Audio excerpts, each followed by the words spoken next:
What's going on, friends? It's Anton Daniels, and I gotta have a conversation with you guys about Tiege Hanley because you see how the sun is hitting me. This is no finesse, no makeup, no filters, no none of that. This is 100% Tiege Hanley. I use it in the morning as soon as I get up, right after I pray and brush my teeth, jump in the shower, and I'm hitting the streets because you never get a second chance to make a first impression.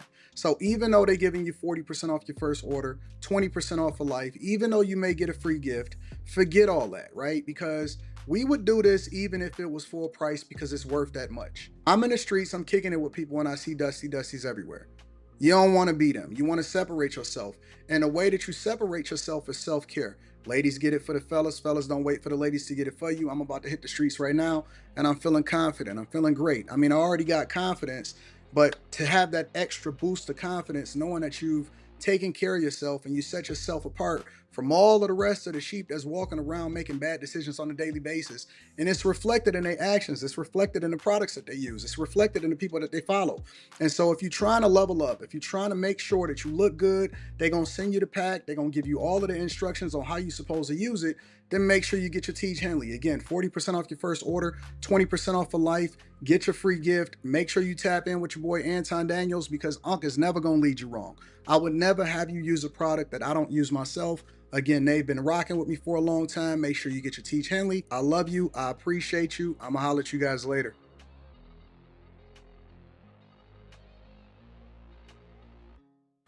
What's going on? Is Anton from AntonDaniels.com. I appreciate you guys for continuing to rock with me. Thank you for tuning in for another edition of the Millionaire Morning Show. I am your host, Anton Daniels. What up? What up? What up? What up? What up?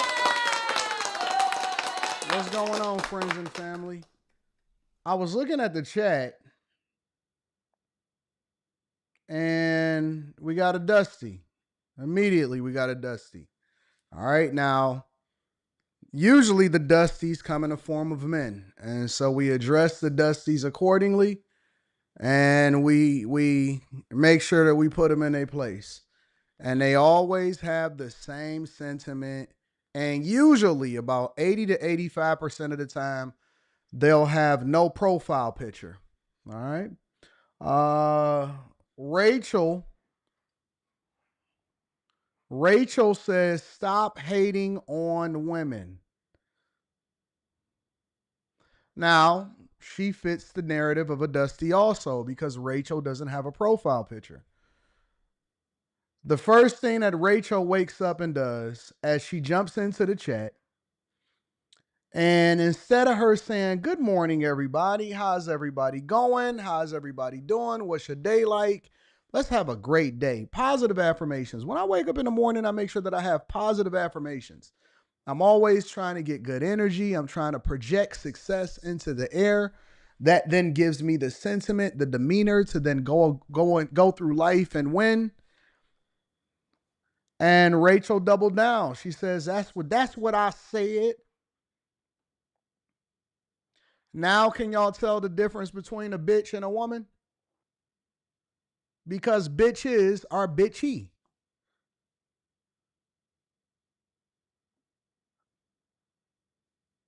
They bitchy. No reasonable woman that is in their femininity and is living a good life and is being taken care of by a phenomenal man.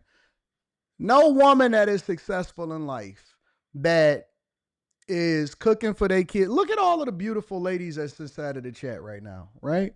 Look at them. Look at A-Line. Look at Azriel. Look at Kay Cooper. You see how they come in and they interact with each other and they interact with the people in the chat and they always supporting and they rocking out. Carrie, look at Jerry. Jerry said, that's not very ladylike. Not very ladylike at all. They come in, they have profile pictures, their hair is done, they speak to everybody, they got good energy. Hey, look at A-Line. I don't even know if I'm saying your name. Look at their sentiment. They care about themselves. They care about their online profile. Yet you'll always see a dusty woman straggle in on the straggle bus, on the no plan, probably have multiple children out of wedlock, usually a forever fiance or always talking about how they can get a man and all of this stuff. And so they always jump in and they say wild stuff like that. And it's usually because they're upset. Now, Carrie asked me a question the other day and she said, Anton, why do you use the terms women, hoes, bitch, interchangeably a lot of times? And I said, that's just kind of locker room talk. But the reality is this. Let me tell you what the truth is. You're welcome. You're welcome, love. The reality is this. It's applicable because you interchangeably see different types of women throughout the day or different types of comments. So, for example, if I see Sabrina and Sabrina says, we can't even get started with the show. Anton, what's going on? Why you ain't lead with prayer? Oh my God, I love you. Now, if I see Sabrina, for example, and I say, look at that woman, get over here. And I grab her up. But then I see Rachel on the other side and I say, man, these bitches is crazy. Guess what? Sabrina is not going to trip about it because Sabrina understands that that's not applying to her. It's applying to Rachel. And the question that I have for Rachel is this. Did you think that you coming in with no profile picture saying stop hating and then put women in all caps, did you think that that somehow was going to change my 43-year-old mind and that I was going to say, oh my God, Rachel said it, so now I got to make sure that I change my demeanor and my sentiment and I got to start not hating on women? Do you see all of the women in the chat right now? Don't you know that I almost have a 50-50 ratio of bag chasers of 18,000 people on my Patreon, women to men? It is almost 50-50 ratio, women to men.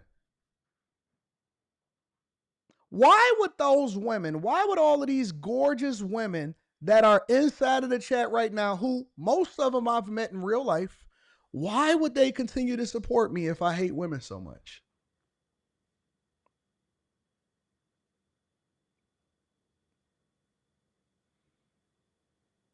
What did you think that coming? First of all, she had to subscribe to say that.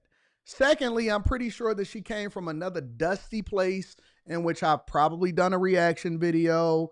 And then somebody was like, oh my God, I can't believe he reacted to me. I put my information out on the internet. I put my thoughts and my opinion out on the internet, and I don't like the reciprocation of it as far as people having feedback for it. And oh my God, he just so happened to be a big YouTuber. And he was the one that reacted to my video and he made me go viral. And so now everybody is holding me accountable. I'm going to tell you the same way that Molly tells people. What's up, sister? Go touch grass. You got to get outside and you got to go touch grass. And I also have a news flash for you before we get into the show and before we get into Tyler Perry and Iran and Trump and Netanyahu and all of these people, right?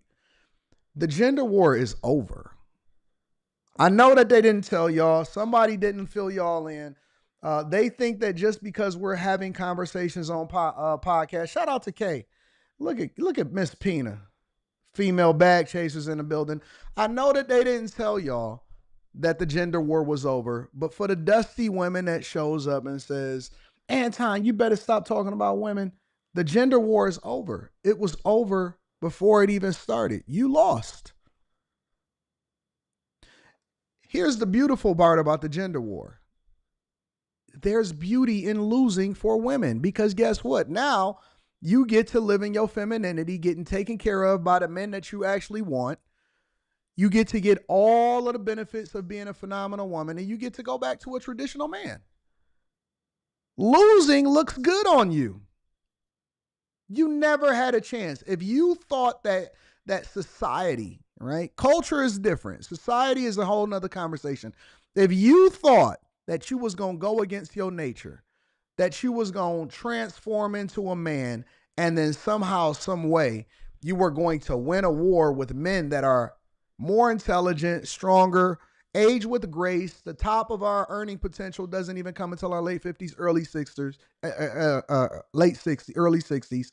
If you thought that in any way, shape, or form that things was going to go based off of these liberal policies, you are sorely mistaken. And just because men of yesteryear didn't say anything, don't mean that you was winning. Just mean that you was getting more unruly and more rebellious. You're like a woman that's outside of her purpose is like a child that say that they gonna run away from home, but they actually do it. You get to live the soft life. A woman that is outside of her purpose is like a child that keep telling you that they're gonna run away from home. Who you think you hurting? Who you think you hurting? You're not hurting anybody. Do you see what's happening over there in Iran? Do you see what's happening in Israel? Women ain't trying to be battling. What you think that they trying to go to war? When the rubber meets the road, listen, at the end of the day, if we wanted to just take over every single woman and just 100% beat them into submission, we could. You're here by grace. You vote by grace. You have the ability to do the things that you're doing because we've crafted society, and largely to an extent, we've civilized it to where you don't have to live in a hunter-gatherer and survive by trying to physically attach yourself to men. At any point, if men just decided, you know what, we sick of it and we want to go ahead and subdue everybody, it would be no contest. This will be over faster than any war that you've ever seen in your entire life. And that's just the honest to God truth. And that is not me saying anything negative or me saying that that's what should happen. Absolutely not. And do not censor Rachel. Do not remove her. Do not do any of that stuff. Let's just be for real. At the end of the day, we can 100% shut this shit down without even thinking twice. It is all by grace. It is all by, being civilized and freedom of speech and the rules and the regulations and the ways we've evolved in society that allow for people to be able to thrive the way that they thrive.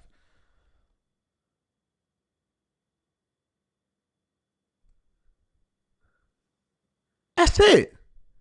That's it. That is it. I don't care how many karate classes you take, self-defense classes. Have you ever seen them women in self-defense classes? Looking dumb? Bro, I went to my daughter's taekwondo competition. I think it was in Richmond, right? And they had a segment where they did the older women, like women over 40, right? And the women over 40, they were over there and they have two different types of competitions, right?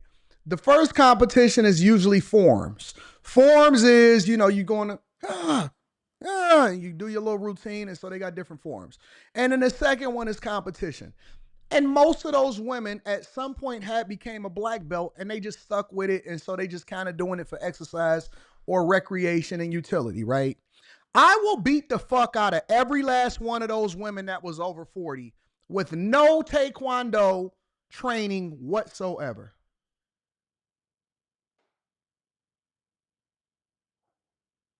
All of them at the same time. Cinnamon. Mm-mm. No left hand, no jabs, all overhand rights and uppercuts. No left hands, no jabs, all uppercuts and right hands. What are we talking about here? What are y'all doing?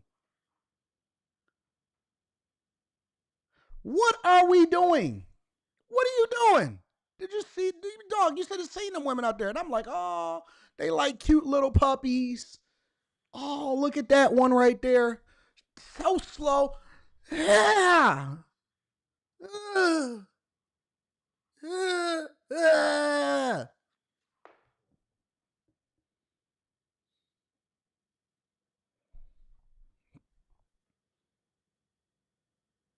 Honestly, I would absolutely, positively, I would Hulk smash.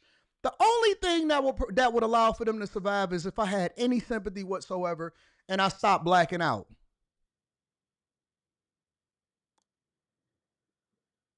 And then stomp. Three piece. Mm, mm, mm, mm, Just Hulk smash. That's all you got to do is just Hulk smash. And then kick them. Ah, that was scream. What are you talking about? Listen. It's better on this side, is all I'm saying. It's better on this side. It's no reason to sit here. And contrary to popular belief, I know that some of you just pop in because you may have seen a clip or something like that, but I actually hold everybody accountable. Did you see how I was talking about white people the other day? And the white women all came out and said, no, you're not. We not like that. Black people, black fatigue, white fatigue, Hispanic fatigue, Mexican fatigue, gay fatigue. I deal with it all. We all have some level of fatigue. So all I'm saying is submission looks good on you. Submission looks good on you. It's no need in fighting. We don't have to go back and forth. You don't got to try to prove to me that you tougher than me. You ain't got to outwork me. You can't outwork me. I don't even sleep. I really don't even sleep. I went to bed at like 4. I was back up at like 8. And I got right back to it. That's all I do. Honest to God, that's all I do. Work, pray, and fuck. That's it. That's it. And I'm trying to fit in other extracurricular activities on top of it. Work in that order. Work, pray, bust it down for a real one. Work, pray, bust it down for that is my exercise. That's all I know. Work. I am a machine when it comes to those work, pray, fuck. Master technique, work, pray. That's it. That's all I know.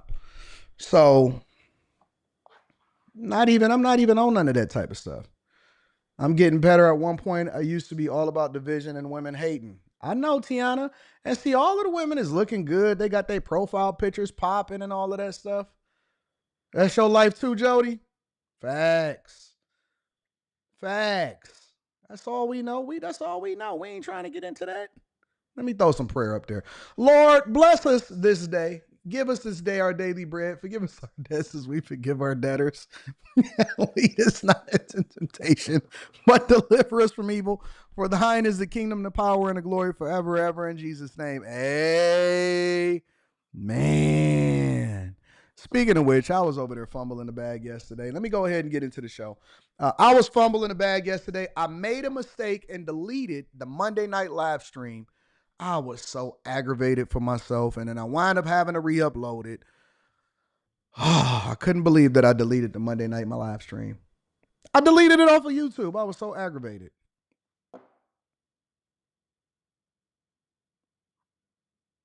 Deleted it off of YouTube. I was so aggravated. So re-uploaded the Monday night live stream show. Thank God I had downloaded it and I got extra files, and I always back up my stuff before I start working with files or anything like that. Yeah, I couldn't believe it, bro. I was so aggravated.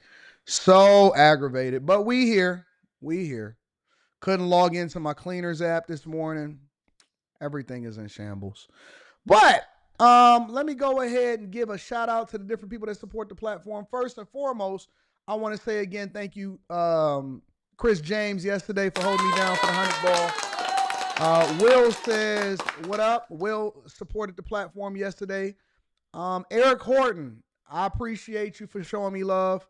Robert Banks says, I don't have any insight on that, Robert Banks, but I appreciate you for supporting the platform. Mike That Dude is in the building. Shout out to Mike That Dude, the most consistent person I've ever seen in my entire life. And Spencer Campbell. Thank you, Spencer Campbell. Thank you, my friend. I appreciate you, Spence. Thank you, Spence. Rob B says, breaking news. They're making mentions that Israel has just bombed Iran's supreme leader's hiding location. All right, we're going to get into that.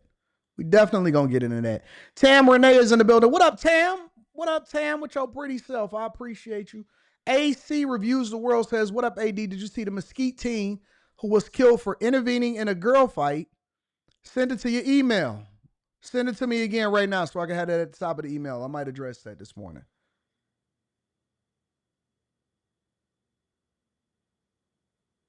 You know what I'm saying, Louis McCaskill?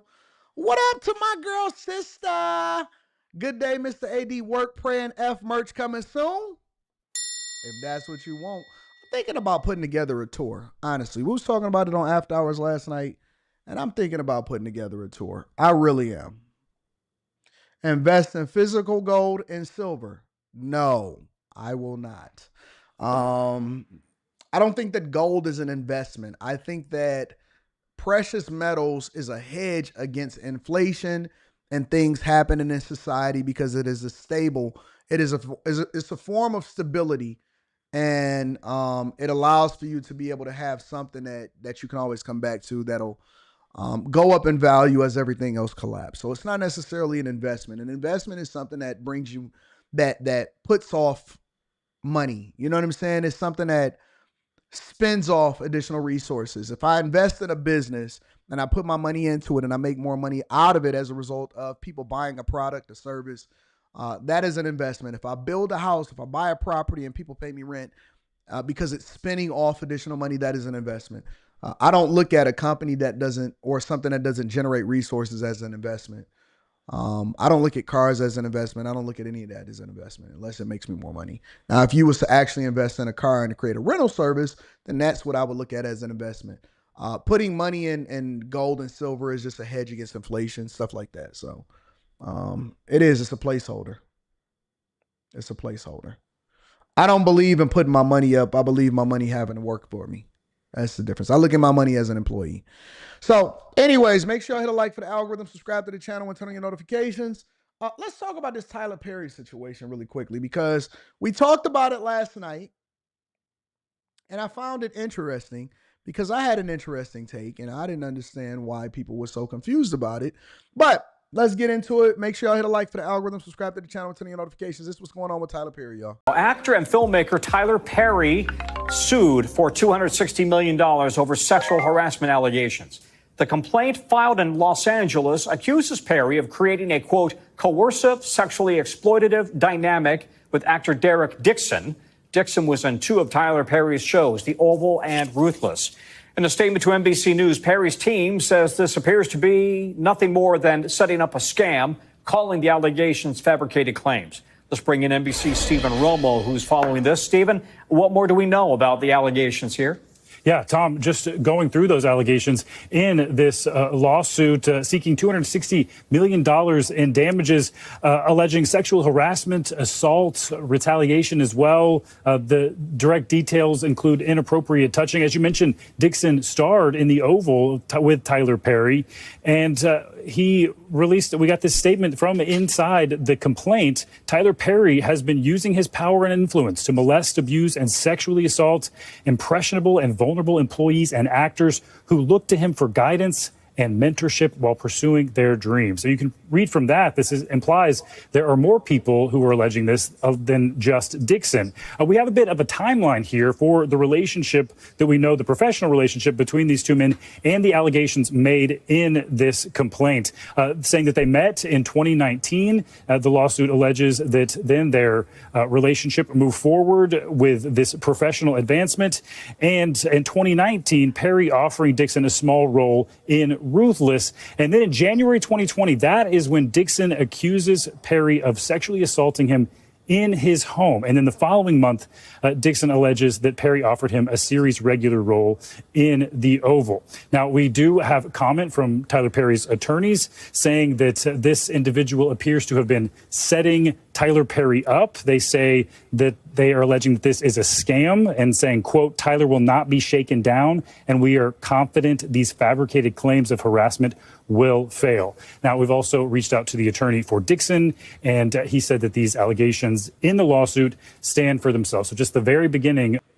Is a lawyer for Dixon Tony Busby? I'm just asking for a friend. Is the lawyer for Dixon this Dixon guy, Tony Busby? I know a lot of people don't necessarily care for Tyler Perry. I know that. I'm aware of people absolutely hating Tyler Perry because they don't like his depiction of black women. Even, it's funny. The thing about Tyler Perry is that even black women are starting to turn on Tyler Perry, depending on what the allegations are. There's no loyalty. There's no loyalty there. There's never any loyalty. Listen, loyalty is only as far as whatever it is that you can throw somebody. I believe that people are switching up on Tyler Perry. Now, I don't necessarily care for, and I got to be objective, and I've been consistent on this. I don't necessarily care for the majority of Tyler Perry's films, but I am able to separate how I feel about his films from what I think is the truth. And the one thing that I've been saying for a long time is that this is going to affect everybody. I've said that this is going to spread far and wide, and people were going to suffer, and that people were going to start coming after not only the big people, not only the people that seem to be doing business in a positive way successfully, but they were going to start impacting and coming after everybody. I said it. And sure enough, it didn't matter who you was. It didn't matter what you stood for. Eventually, everybody is going to have to either exhibit a level of discipline or be careful who you surround yourself with. And that's the part that really bothers me, is because you don't know who the snake in sheep's clothing is. You telling me that this grown man that says that he was being harassed or he was being impacted by what was going on in Tyler Perry kept coming back? Why would you keep coming back?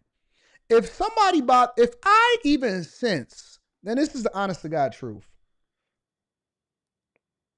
if I sense that you are the type of person that seems like a snake, I immediately divest myself from you. I immediately walk away. I don't even want to be around you. I don't want to be around people that got bad energy. You telling me that you as a grown man is saying, and this, see, listen to the words that's carefully going on. Florida native says Tyler Perry is not helping us. I'm sorry? What do you mean Tyler Perry is not helping you? Nigga, what you need help for? You a grown man. What you looking to another grown man to help you? What do you mean helping us? What does he owe you?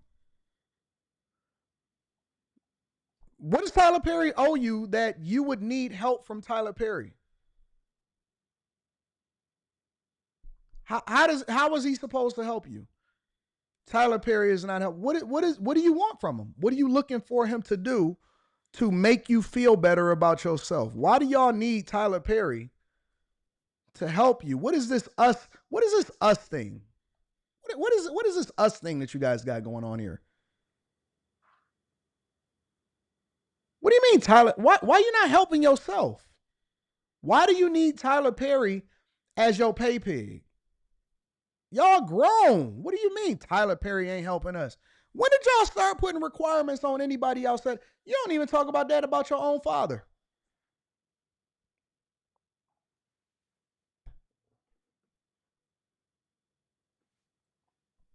How come you don't put those same requirements on your father? He not there for you either. You don't even know Tyler. You know who your father is, and your father go to work every day, 3 blocks up the street at the auto supply store, and you ain't confronted him, but you want to hold Tyler Perry accountable. Come on, man. Listen, let's just be real. You can't. Tyler Perry has done great things for himself and for the people that work for him. Why do you need somebody like Tyler Perry? Why do y'all keep on putting requirements on people that are successful in the community? What you want from this dude? Your dad not no billionaires. Well, that's your dad's fault. Sucks to be you and sucks to be your father. Sucks to have a son that is whining and complaining about another man not giving his resources because he a billionaire. I would be ashamed of my son for saying some stuff like that. Son, what you doing typing on the Millionaire Morning Show talking about Tyler Perry not helping us? I would be embarrassed. That's the equivalent of your girl. If you go out with your girl and, you know, she looking for help for another man on your behalf, that's embarrassing. That is embarrassing. Why you want another man to help you? When we going to get back to masculinity? When y'all gonna grow up and actually start being men again? Then y'all want to get mad at Molly. Molly always calling me gay. Well, that's what she sees. She sees femininity. That's what she sees. I don't like it when Molly. You know why I'm never offended when Molly says, you know what, that's just too gay? Because it's not applicable. Nigga, you want a job from Tyler Perry? You want a job from Tyler Perry, a Florida native? All right, here we go, big dog. Because listen, this is what I said yesterday, and I stand on it. I know everybody that was in the chat on After Hours, they was acting like I was crazy because I said it. I believe that you know, if you busting it down for a real one. So if, hypothetically, because I don't know and nor do I care, I don't see Tyler Perry promoting being gay or anything like that. So if Tyler is gay and you want a job, maybe you should go and bust it down for a real one. Go bust it down for a real one. Well, listen, go get your money, King. Go get your money, King. That's all. Look, when I see a man trying to get mad at another man that he don't know and that he ain't never did business with to come somehow help him, I think that that's the same thing that women do that want to live the soft life.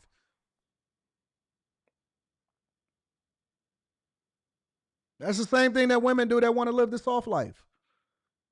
They ain't trying to work all hard, but you know what they doing? They throwing it back for a real one. So I think that you should go find out for us. Come back and tell us, is Tyler sassy or no? Is Tyler sassy or no? Because y'all keep on begging for grown men to take care of y'all. I can't do nothing for the black community. Man, I would never, ever, ever ask another man to do something for me. I didn't even ask my father to do nothing for me. I always have said my father has given me the greatest gift, the ability to be able to earn for myself. That's all I wanted. I say it all the time. Hey, listen, let men need to suffer in order to get to where they need to be. Men begging other men to do something for them? Listen, bro. Fact of the matter is, I don't believe that Tyler Perry did nothing wrong. I believe that this dude was trying to set him up to try to get a payday, and asking for $260 million is out of control.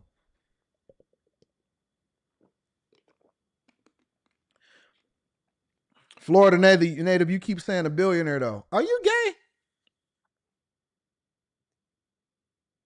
Are you gay? Do you have a price? And I'm not saying that to be derogatory. I'm just saying, I'm asking a question because I don't understand. Why you keep counting his money trying to figure out how he can take care of you, girl? And if you are gay, we cool with that because I don't discriminate. I don't think that, you know what I'm saying, anybody should be discriminated based off of their lifestyle or anything like that. Honestly, I think that people should be able to live their life however they want to live it. Just don't push it on other people. But I am asking, are you gay?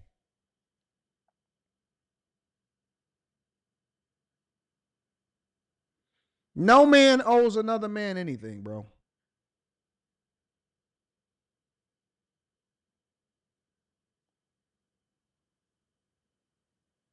Tell me if that's true.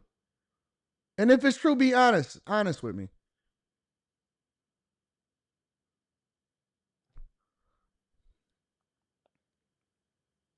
Maurice says you move back then when you with your parents, but don't ask anything for anybody for nothing. No, that's what parents do. Is that not what parents do? I believe in group economics. What is up with the? Where's my olive oil?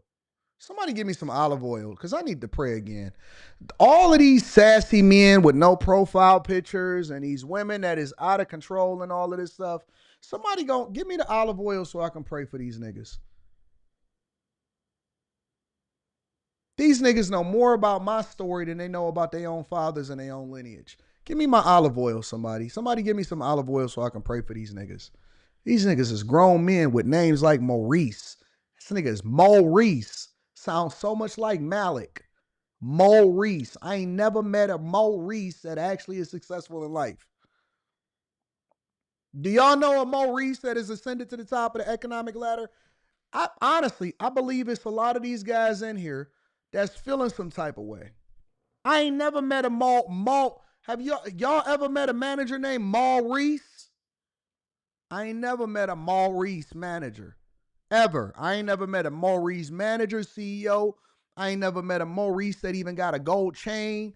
I ain't never met a Maurice rapper. I ain't never met a Maurice basketball player that was good. Some of you niggas has got generational curses on you through your names. Malik, Maurice. Oh, Mo Cheeks. Shout out to Mo Cheeks. We do know Mo Cheeks. Even that name sounds a little zesty, though. You gotta admit. Mo Cheeks. Shout out to Mo Cheeks. But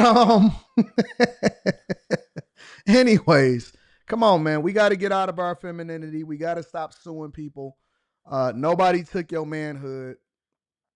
Nobody coerced him. Now it's white men trying to become pay pigs, and they filing lawsuits against Tyler Perry saying, and they were still acting in his movies. Imagine you putting a person on and you acting in their movies while at the same time he plotting to sue you. That is so evil. That is so evil. Anyways, make sure y'all hit a like for the algorithm, subscribe to the channel, and turn on your notifications.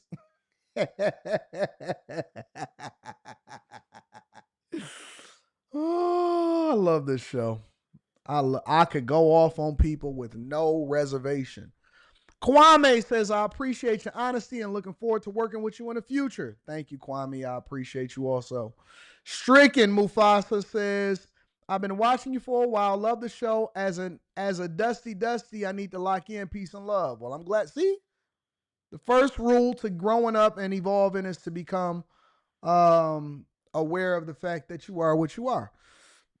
Xavier Williams says, NY Governor Kathy Hochul granting $50 million to cover legal fees for illegal migrants. Democrats love spending other people's money. Send that to me. Email that to me. I got to find out what that is. Rocky, you look just like this girl. You look just like this girl I know. Named Stacia. I once quit a job where the only owner told me how attractive I was. The wife frequented the office and clearly wore the pants. I didn't want any of that. Hey, you got to do what you got to do. Some of y'all want to star in Madea Goes to Room 9 as the main character. Good afternoon, Anton and chat. Shout out to my dog Showcase Classics in the building. Make sure that y'all hit a like for the algorithm, subscribe to the channel, and turn on your notifications. Can we get into this Iran conversation? Enough of this dusty stuff. The supreme leader over in Iran. Now, I have to be honest with you guys. I have to be honest. And we're going to get it both from the Democrats' perspective. We're going to cover this extensively today. We're going to get it both from the Democrats' perspective, and we're going to get it from the conservative perspective, all right? Because I heard Bernie Sanders did a whole video on it. And so I want to evaluate that. Now, I haven't seen the video yet, but based off of the title of that video, I'm afraid. I'm afraid that I might agree with Bernie Sanders on this issue. That's bothersome. That is bothersome. Support and resistance with no profile picture said, no, your platform is going to freeze. Nah, we'll just switch over to something else and we'll continue on to the show. But the Supreme Leader is saying that they will not surrender and the U.S. is going to pay as a result of it. So let's get into it, y'all. Make sure I hit a like for the algorithm, subscribe to the channel, and turn on your notifications. Those who are familiar with the politics of the region, they know that the Americans' involvement in this matter will 100% be at their loss. The loss they receive will probably be much more than the damage Iran will bear. If America have a military presence on the ground, without a doubt it will be an irreparable loss. They are threatening us, and they are also clearly asking us to surrender. With an unacceptable language, they ask the nation to surrender, and they ask us to come and surrender, which surprises us. First of all, they should threaten someone who is scared of their threat. The nation of Iran has shown that they does not feel intimidated by the threat of those doing the threatening. Moments ago, Iran's supreme leader addressed his nation, saying Iran will not surrender. He also directly responded to President Trump. Ayatollah Ali Khamenei made this threat: let the Americans know that the Iranian nation is not one to surrender, and any military invention on their part will undoubtedly result in irreparable damage. His remarks coming just a day after President Trump called on Tehran to surrender unconditionally. CNN's Nick Payton-Walsh is in London. What more can you tell us about what the Iranian supreme leader is saying this morning to his nation, but clearly sending a message to the world and specifically the United States?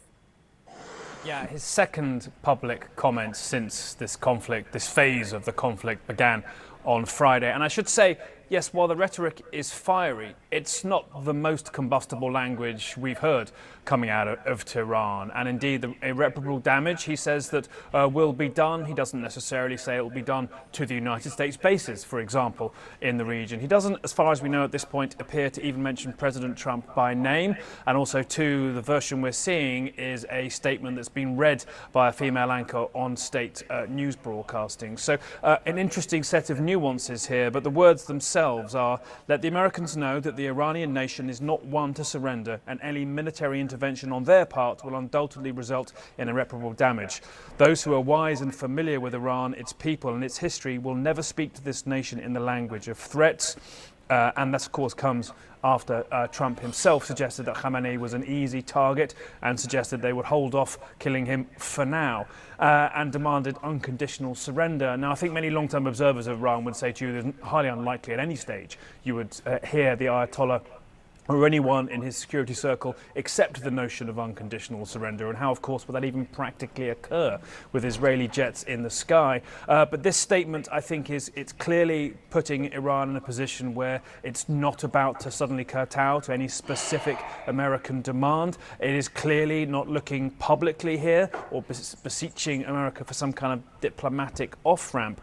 But you've got to bear in mind too, Sarah, the position and condition Iran is currently in. A significant part of its military and indeed nuclear scientists having been killed, that hierarchy gone, disrupted, even the replacement chief of staff of the military killed in just the last 48 hours. Khamenei himself clearly dealing with the most existential crisis indeed of his career, with the Natanz enrichment plant heavily damaged, according to UN inspectors speaking in the last 48 hours, by these Israeli strikes. And so they're now looking, I think, at their military arsenal. What indeed do they have left? Some experts we've been speaking to have suggested they have between 1,000 to 2,000 missiles that could hit Israel. They've possibly burned through 500, maybe 700 of those so far. So really doubts as to how much they have left that could be used as a deterrent against Israel, period. And I think that will be dictating a lot of their choices going forwards. They can't publicly give in, but there's not an awful lot potentially, as far as we know, they can do to deter the US and Israel in the days and weeks ahead. Iran's supreme leader ratcheting up its war of words with the US this morning. The US military now surging its troops in the region. And two sources, CNN says President Trump is increasingly warming to the idea of the US using its military to strike Iran's nuclear facilities. Iran ramping up tough talk, as we mentioned just a short time ago. Iran's supreme leader warned that if the U.S. gets involved in the conflict, it will cause irreparable damage. That comes after President Trump said the Ayatollah would be an easy target and demanded Iran's unconditional surrender. Already, the U.S. is mobilizing forces, sending another aircraft carrier to the Middle East, and sources telling CNN the U.S. is deploying more than 30 aerial refueling tankers to the region as well. Again,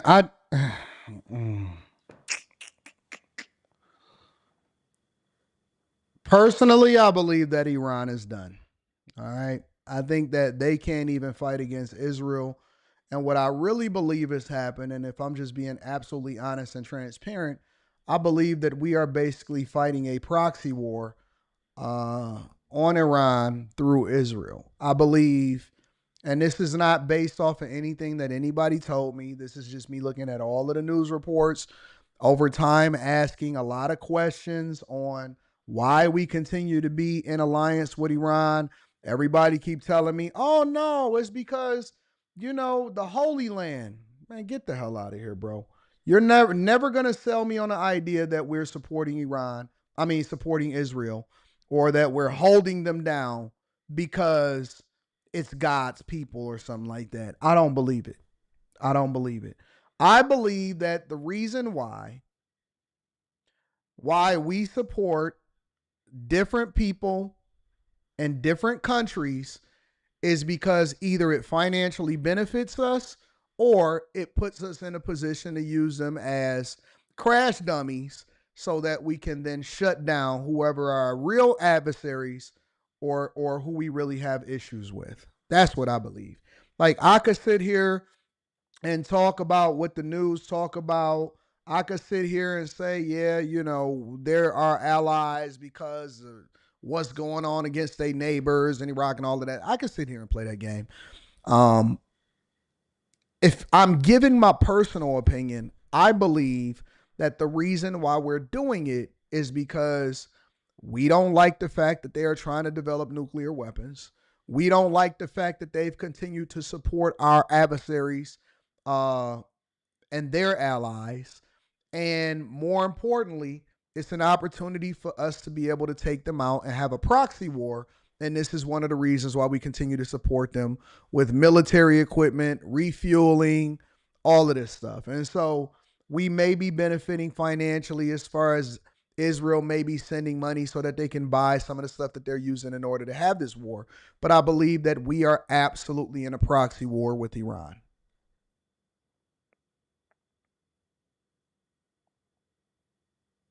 I don't care what's preached in white churches.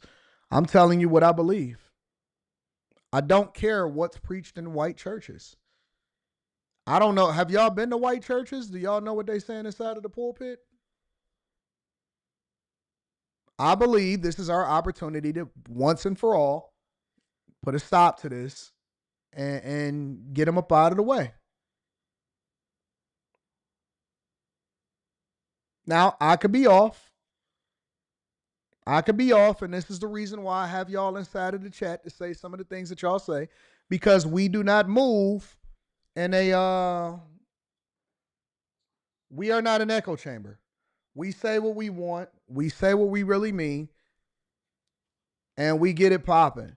Now, let's look at this from the other side, right? Let's look at it from the other lens, because I don't agree with everything that Trump does, and this is one of the main things that I have a disagreement. And I'm not saying that he's wrong. I'm going to wait and see how it plays out. Let's say that Kamala Harris's disaster was in office, right? Let's say that we had Kamala Harris in office right now. Let's say that we had Kamala Harris in office right now. And I think that that would be the worst possibility. Let's say that we had Kamala Harris in office and we had this same situation. It's a strong possibility that you would see Israel strike Iran, right? What do you guys think that Trump would have said if we'd have had Democrats in office, Biden, Kamala Harris, whomever? If we'd had Democrats in office and Israel then struck Iran in the same way that they did right now, what do y'all think that Trump would say? What's up to my girl Mika?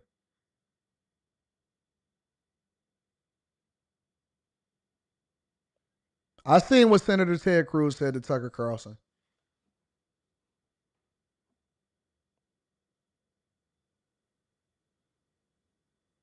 What do y'all think that Trump would have said?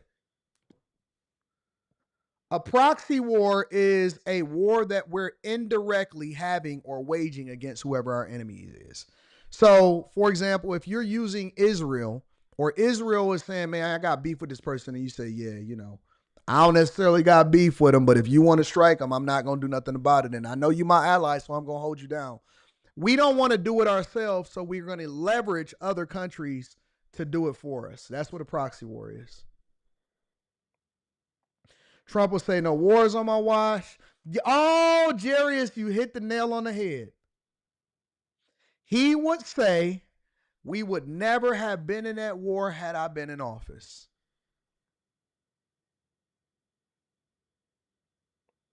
Correct, Brothers Keeper. He would say, Iran would have never did this. They would have been crippled. When I was in office, we had sanctions on them. and they had no money, they had no power, and now look at where they are, and so on and so forth. That is exactly what he would say. And I'm just being honest. And I love Trump. I love Trump. I love what it is that he's done in office so far. But if we had a Democrat in office and this had happened under their watch, Trump would say that we would never have had this happen had I been president of the United States of America.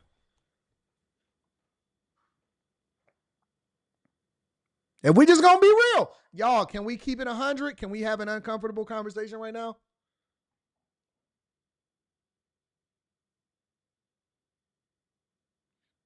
Can we have an uncomfortable conversation right now? Or do we have to be politically correct?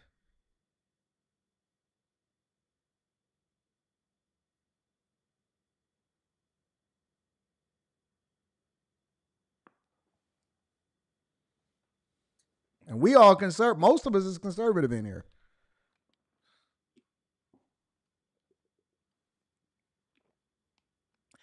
I'm not uncomfortable to have uncomfortable conversations because nobody owns me. Nobody has ever given me a paycheck. No news organization, no news agency, anybody that has ever offered me anything, no PAC, no advertisement, no nothing. Anybody that has ever offered me anything, I've always turned them down because I believe in maintaining the integrity of my platform to be able to say what I really want to say. Nobody can say that I'm paid. Nobody can say that I ever got a check. Nobody can say that anybody has ever hired me. I want to say what I want to say. And so as a result of saying what I want to say, even though I 100% agree with the job that he has done thus far inside of being president since he's been inaugurated back in January, what he would have said had a Democrat been in office is this would have never happened under my watch. And we would have all been in agreement and we would have been saying, yeah, I would have been in agreement based off of no new wars. On his first term, I would have said, that is 100% true. Man, I can't stand these Democrats. They are warmongers and all of this stuff. So now I have to look at this a little bit more holistically and say, well, does this really make sense? I would have 100% been on board. 100% been on board. That's true because the track record says so. That's true. And you know what? This never would have happened to Ukraine. This never would have happened.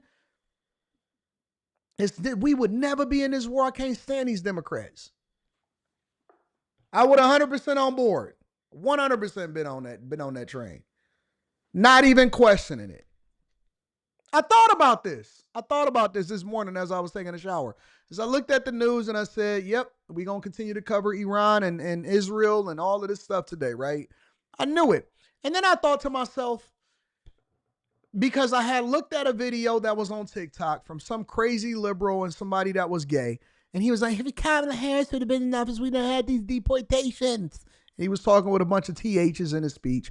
And then I started to combine it, right? I said, well, if Kamala Harris would have been in office, what would we have said? Because I think that she would have been a disaster, 100%.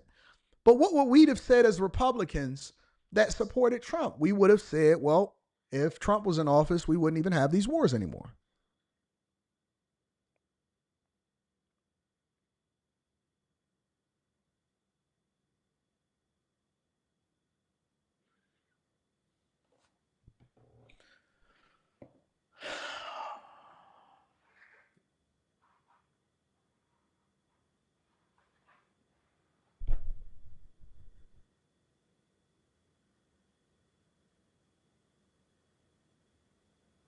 How am I a delusional? You know the thing about liberals, the thing about Democrats is I've always kept it 100. I've always been 100% honest with my thoughts and how I see things, right?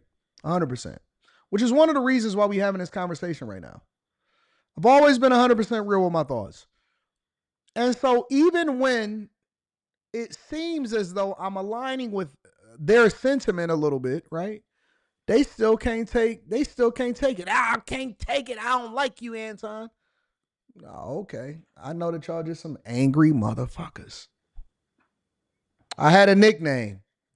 I had a nickname for a guy that I used to work with. And it was back when I was working in right before I started working at the steel mill, and I was working at this I was working at this auto supplier. And every time you would go in the lunchroom, it didn't matter if you agreed with this one guy or you disagreed with this one guy. His nickname for us, and he didn't know what his nickname to us was mean motherfucker.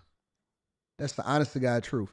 Man, you know what? I'm about to start doing stand-up because I don't want y'all taking my content and taking my original content and then seeing it somewhere else and somebody taking my stuff. It was a guy that I used to work with, and it didn't matter what happened. We didn't know if he had a bad marriage. We didn't know if his kids was gay. We didn't know if he just didn't like the job that he was doing. He had been there for a long time, since the opening of that auto supplier. And every time you go in the lunchroom, he was angry. He was just evil. And we used to call him mean motherfucker. That's a mean motherfucker over there. And that's how I look at Democrats. You can go over and kick it with him. Hey, listen, what do you think about this? You could disagree with him. You can agree with him. It don't really matter what the issue is. Them some mean motherfuckers. Gay and mean. 100%. Calvin Thomas says, damn, how many jobs you done had? Man, I'm 40. I've been working since I was 16. I'm 43. Nigga, how many jobs haven't you had? Ain't you supposed to have a lot of jobs? Ain't you supposed to job hop and figure it out when you're younger before you get that good job?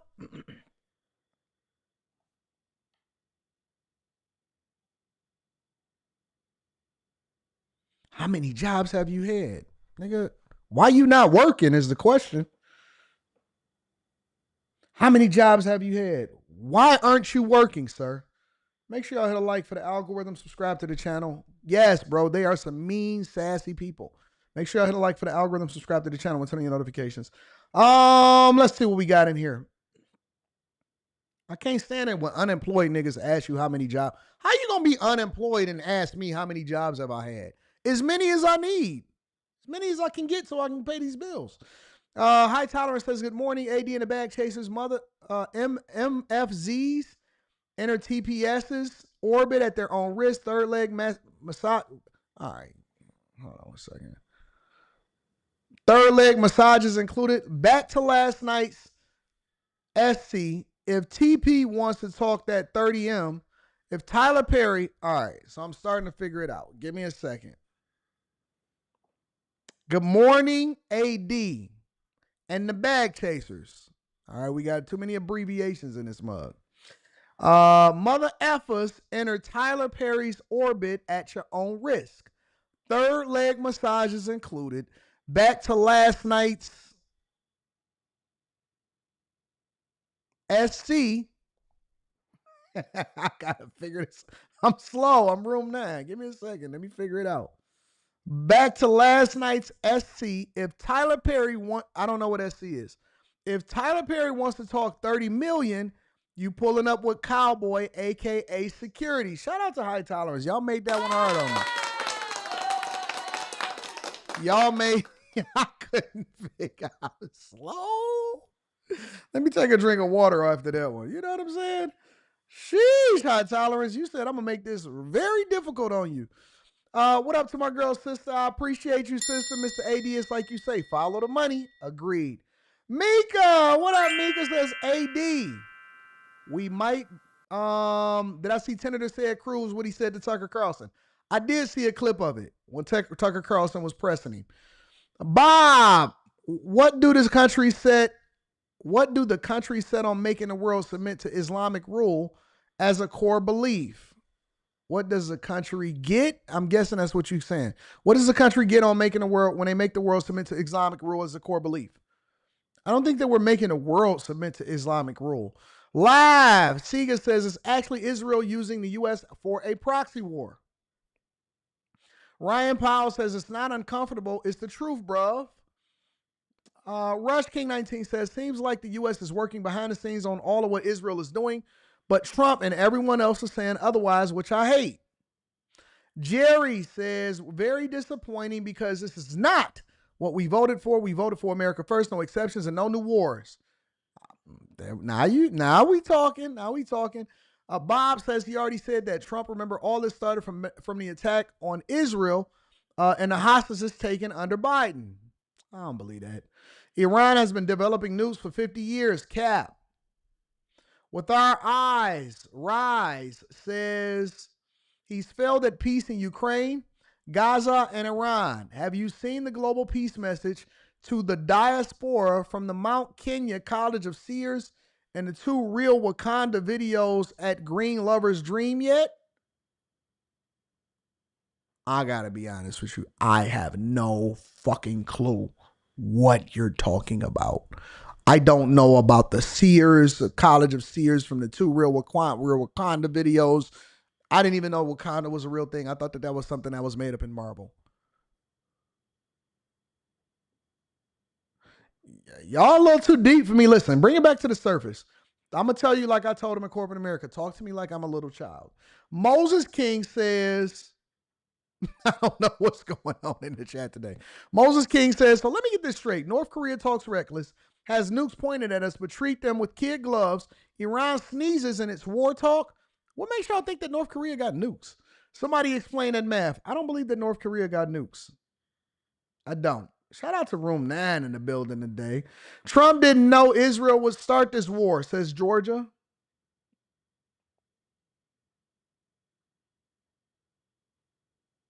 Let me read that again to make sure I read that right. Trump didn't know Israel would start this war.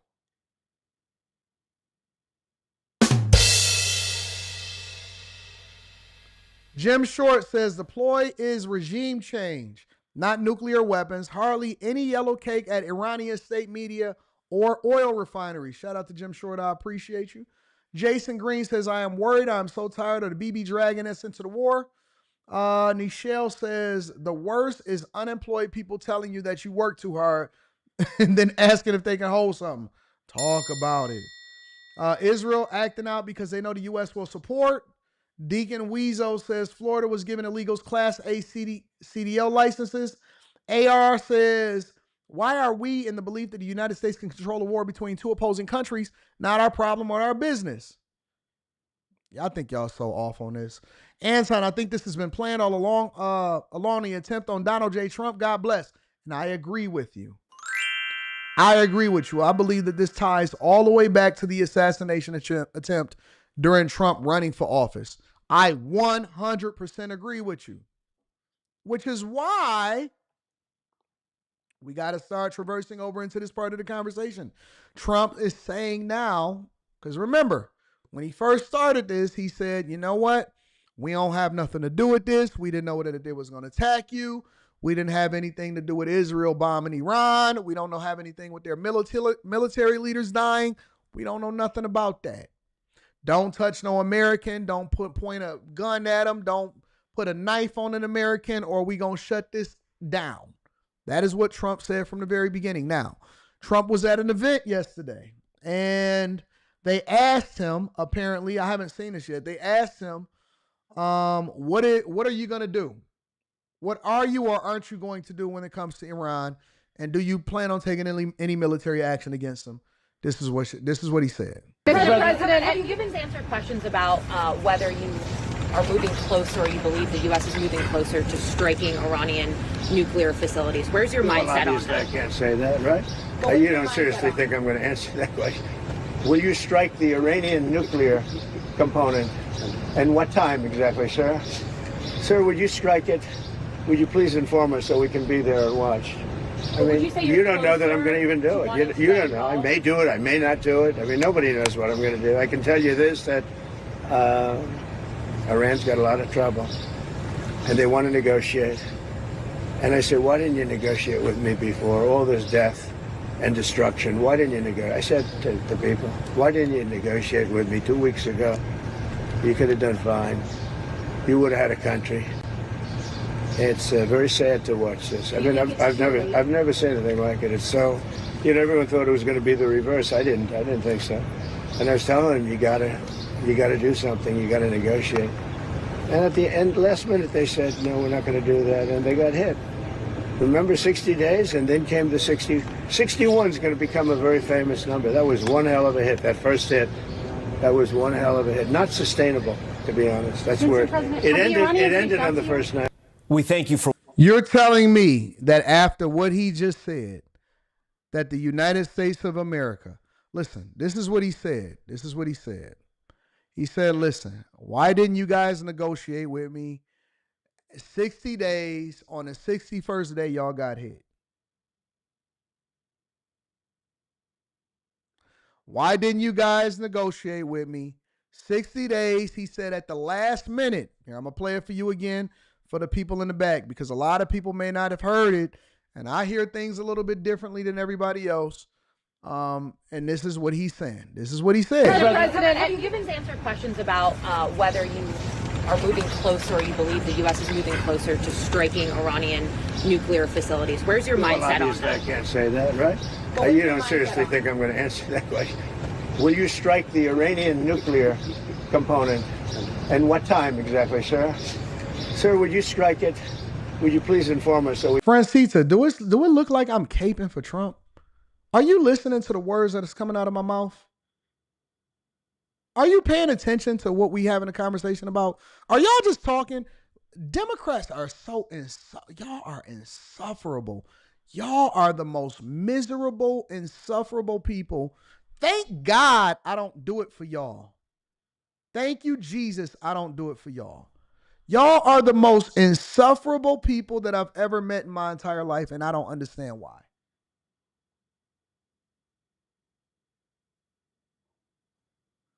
Let me play what he just said. We can be there and watch. I mean, you don't know that I'm going to even do it. You don't know. I may do it. I may not do it. I mean, nobody knows what I'm going to do. I can tell you this, that Iran's got a lot of trouble, and they want to negotiate. And I said, why didn't you negotiate with me before? All this death and destruction. Why didn't you negotiate? I said to the people, why didn't you negotiate with me 2 weeks ago? You could have done fine. You would have had a country. It's very sad to watch this. I mean, I've never seen anything like it. It's so, everyone thought it was going to be the reverse. I didn't think so. And I was telling them, you gotta do something. You gotta negotiate. And at the end, last minute, they said, no, we're not going to do that, and they got hit. At the last minute, it's starting to rain hard in here. At the last minute, he said that they said, now this is what Trump is saying. Trump is saying that at the last minute, Iran said to them that they did not want to negotiate, and then that's when they got hit.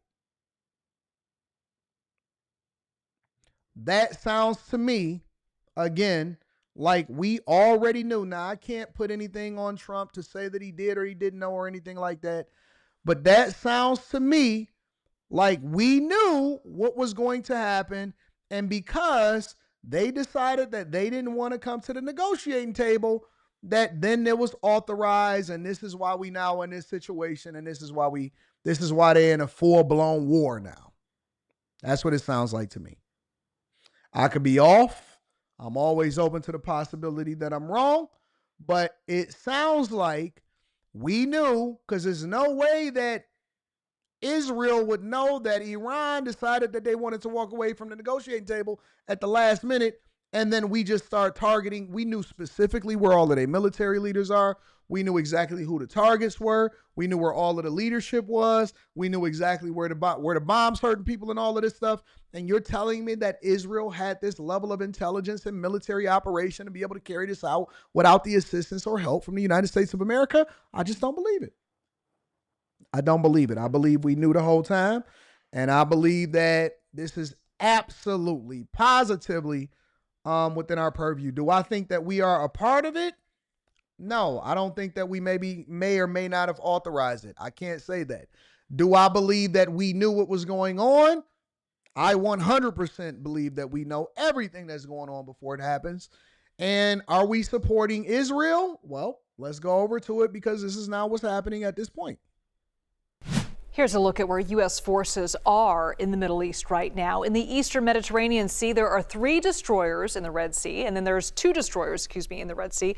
And in the Arabian Sea, there's the USS Carl Vinson carrier strike group, including an aircraft carrier, 3 destroyers, and a guided missile cruiser. And heading to the Middle East right now from the Indo-Pacific Command, the USS Carl Nimitz carrier strike group, including an aircraft carrier and 3 destroyers. They just passed what's called the Malacca Strait, a passage between Indonesia and Malaysia.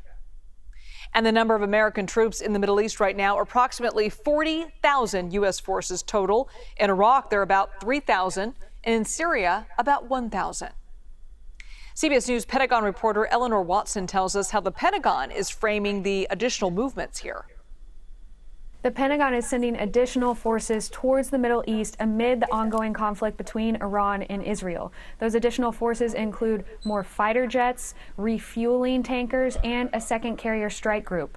The second aircraft carrier, the USS Nimitz, was always expected to head from the Indo-Pacific towards the Middle East, but is now going, quote, without delay, according to U.S. officials. And that carrier will add to the naval presence the U.S. has throughout the region, which includes destroyers with ballistic missile defense systems that have, along with ground-based defense interceptors, been helping Israel defend itself by shooting down incoming Iranian missiles and drones. Defense Secretary Pete Hegseth yesterday in a statement said that the additional movements were to enhance the defensive posture to protect the some 40,000 U.S. forces that are in the Middle East. But U.S. officials also tell us that those same movements also provide President Trump with options. Should Iran decide to attack those U.S. forces, or should President Trump decide to join Israel's ongoing military campaign? Yeah, man. I don't believe that we authorize it. I think that somebody said it in the chat beautifully. They said that I believe that Trump just sidestepped and said, okay. I think that we could have stopped it. I don't believe that we did stop it, and I believe that we stepped aside and let Israel do whatever it is that Israel wanted to do. And I think that this was always not only a part of the plan, but always the level of intelligence and the level of insight that was provided in the immediate hit of all of these people. It's very difficult for me to just turn a blind eye and say, you know what, we didn't know nothing.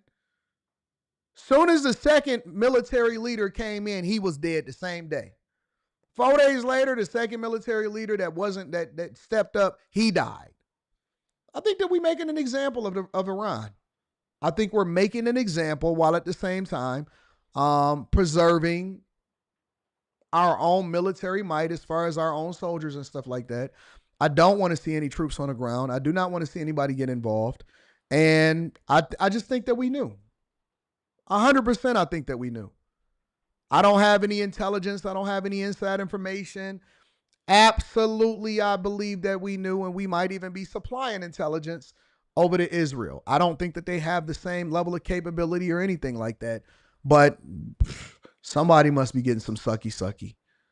Something got to be getting. The only time that you could tell me that somebody is this closely aligned with somebody as an ally, the way that we are with Israel, is somebody got to be getting some head.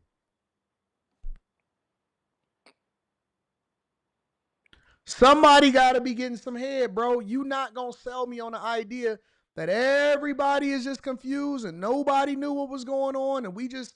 oh, man, we was at the negotiating table. They decided to pull away from the negotiating table, and then they got hit the next day. Man, get the hell out of here, bro. Same night, somebody getting some head, bro. Ain't no way in the world I'm going to be that aligned with you, and you ain't doing nothing for me, and I ain't getting nothing out of this. Get out of here, bro.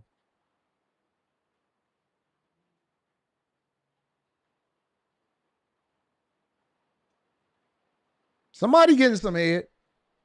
That's the only way it makes sense to me. Make sure I hit a like for the algorithm, subscribe to the channel. I don't know. I think in terms of breaking it down from a C student's perspective. We're going to go over to Bernie Sanders next and see what he had to say about it, because Bernie had some thoughts. Let's see what we got here. Olin says, AD, you have to know about the U.S. and the coup we started in Iran back in 1953. The Shah of Iran, our oil investment. This is not new. Sub-zero. Shout out to Olin. I appreciate you. It is raining hard hard out here in these streets. Devin says, if you read the Bible, there's a reason why we can't let Israel get attacked. It's all in Genesis. Listen, man, you ain't saying nothing to me. I don't believe that nonsense. I don't believe the way that y'all think that we believe. What would be your decision, AD, about Iran? Knowing what you know now, I guess the U.S. is involved. What would be my decision? What if I was president of the United States of America? I'm not sure that I would do it any differently. I don't know, because I don't know what I don't know yet, right? We getting bits and pieces of information now that we 6 days in, now that we a week away, right? If Iran is continuously posing a threat and they continue to say that they don't want to negotiate, they don't want to prevent themselves from being able to try to develop a nuclear weapon, all of this stuff. One of the 48 laws of power is that when you crush your enemy, you crush them completely. Like when you crush them completely. To be able to do it without harming American soldiers is absolutely crushing your enemy completely. At the same time, I don't want to be a part of any new wars, and I don't believe in using U.S. military and resources to support other people fighting a proxy war. So I don't know. I don't know what they was developing. I don't know what they got at the negotiating table. My position is this. I believe that the U.S. knew. I believe that Trump knew. I believe that our military knew. I believe that our intelligence knows. I am not so removed or so far-fetched from it that I'm sitting here thinking that they was just oblivious to the fact that Israel was about to bomb on Iran. I don't believe that. I'm not crazy. So I believe that we knew. I don't know what position I would take as a result of it, but I know that when you crush your enemies, you got to crush them completely. Carrington Love Jr. says, we would have stopped this attack. I own a fleet of large car hauler trucks, and the cost of diesels has skyrocketed overnight by 40 to 50 cents per gallon. Shout out to Carrington Love Jr. Shout out to Carrington Love Jr. Anyway, so let's go over to Bernie Sanders for a minute, y'all. I'll continue to read super chats throughout the show. Bernie is saying, do not drag us into this war between Israel and Iran, and it's getting a lot of motion on the internet. So I want to share that with you guys. Make sure you guys hit a like for the algorithm, subscribe to the channel, and turn on your notifications. Let's get into it. Thank you very much for joining me. In the year 2025, one might have hoped that the global community would be working together to address the existential threat of climate change, working to prevent future pandemics, working to address the massive levels. I'm not gonna do the Bernie Sanders voice. Bernie Sanders is talking, so we got to let him talk. We got to do. This is a serious situation. We got to find out what Bernie is saying. Of income and wealth inequality that exist, working to improve the standard of living of struggling people all over the world. But tragically, that is not where we are today. Quite the contrary.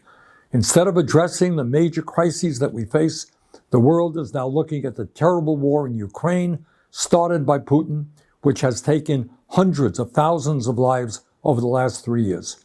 We are looking at the horrific war in Gaza, where, as we speak, thousands of Palestinian children are facing starvation due to Israel's inhumane and illegal war policies. And now we face a dangerous and escalating war in Iran, which was begun in violation of international law by the extremist Netanyahu government. And the main point that I want to make today is that it is absolutely imperative that the United States not be dragged into this war. Let me say a word about how this war began. On Thursday, he got a little bit of New York in him. He got a little bit of NY in him. When he talks similar to a person that's from New York. I don't know where he's from, but he talked like he's from New York. Netanyahu launched an illegal and unilateral surprise attack on Iran, bombing targets across the country and killing hundreds of people. Iran has responded with attacks of its own, which have killed dozens of people in Israel. Whatever you may think of the corrupt and authoritarian Iranian regime, Israel's attack clearly violated international law and the United Nations Charter. While every country has the right to defend itself, they do not have the right to launch so-called preemptive wars of this kind. But let's remember who Netanyahu is. He is a war criminal under indictment by the International Criminal Court for starving innocent people and killing civilians in Gaza. At this very moment in Gaza, Israel continues to prevent the UN from delivering humanitarian aid. And just today in Gaza, Israeli tanks fired into a crowd desperately trying to collect food. He's from killing Brooklyn? at least Okay, I 59 figured people. that. So it should come as little surprise that Netanyahu ignored international law to start this war with Iran. But Netanyahu's decision to strike also directly contravened the express wishes of the United States, which was seeking a diplomatic resolution to the long-standing tensions around Iran's nuclear program. In recent months, the United States has held 5 rounds of negotiations with Iran to resolve these long-standing concerns. Let me repeat. In recent months, the United States has held 5 rounds of negotiations with Iran to resolve these long-standing concerns. A 6th round of talks was planned for Sunday, but Netanyahu chose instead to start this war. So let's be clear. Israel's attack was specifically designed to sabotage American diplomatic efforts. In fact, in its first round of strikes, Israel assassinated the man overseeing Iran's nuclear negotiating team. And let's also remember that U.S. intelligence has never indicated that Iran has made the decision to build a nuclear weapon. Just a few months ago, Trump's own Director of National Intelligence, Tulsi Gabbard, testified to Congress that, quote, the intelligence community continues to assess that Iran is not building a nuclear weapon, end of quote. But Netanyahu chose to attack, crippling diplomatic efforts and risking a full-blown regional war. He is now openly talking about regime change in Iran and threatening to kill the political leadership of that country without any thought to the chaos that might ensue. Let's also not forget that the current Islamic regime in Iran is itself the product of a Western-backed coup in 1953 that overthrew the democratically elected government of Iran and replaced it with a corrupt autocrat. So that's what y'all was talking about in the chat as far as 1953? The critical question now is whether the United States will get dragged into Netanyahu's war. In my view, that would be a disaster. The United States must not be involved with another Netanyahu war, not militarily or financially. The United States Constitution is crystal clear. There can be no offensive use of military force against Iran or any other country without an explicit authorization from Congress. No such authorization exists, and any U.S. involvement would therefore be illegal. The United States has already provided hundreds of billions of dollars to Israel over the last many decades. Last year alone, U.S. taxpayers provided more than $22 billion in military aid to Israel. Again, I'm trying to understand, and nobody has been able to explain it to me unless somebody is just getting some head in the back room, and so they signing off on the checks. Because last year, for example, Biden was in office, and he is the one that authorized sending, in our Congress, Biden and our Democrat-led Congress at the time was, well, not, no, let me revise that. Because the Congress was not necessarily controlled entirely by Democrats. But Biden was in office, and he was authorizing sending over $22 billion. He signed off on sending over $22 billion over to Israel last year. So, again, I don't think that our support for Israel has anything to do with whether or not we had Trump in office, or whether we had Biden in office, or we had a Democrat in office, or we had a Republican in office. Why do we love them so much? What kind of box is being given to where we just absolutely adore Israel? They got a bunch of Mikas over there, a bunch of Mollys. They got some Carries over there or something. They got some Kims. Is there some Kimmies over there? What is going on? Why is we sending them so much money? That's why the U.S. is blessed with supporting Israel. Man, get out of here with that nonsense.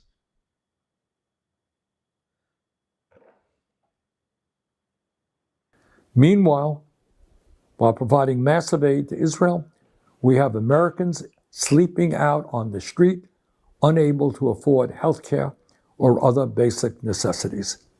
Enough is enough. President Trump ran as a supposed peace candidate. In his inaugural address, he said, and I quote, "My proudest legacy will be that of a peacemaker and unifier. That's what I want to be, a peacemaker and a unifier," end quote. Very fine words. Trump should remember them today. Supporting Netanyahu's war against Iran would be a catastrophic mistake. Instead of going to war, Trump must work with the international community to rein in Netanyahu and urgently push for a diplomatic solution. Netanyahu's illegal attack has made the world a more dangerous place. The United States must not be a part of this war.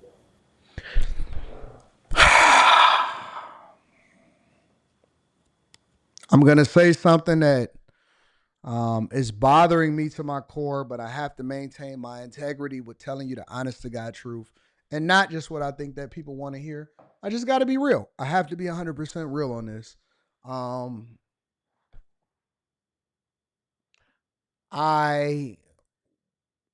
This is paining me so bad, but I got to be real. I 100% agree with what Bernie Sanders has just said.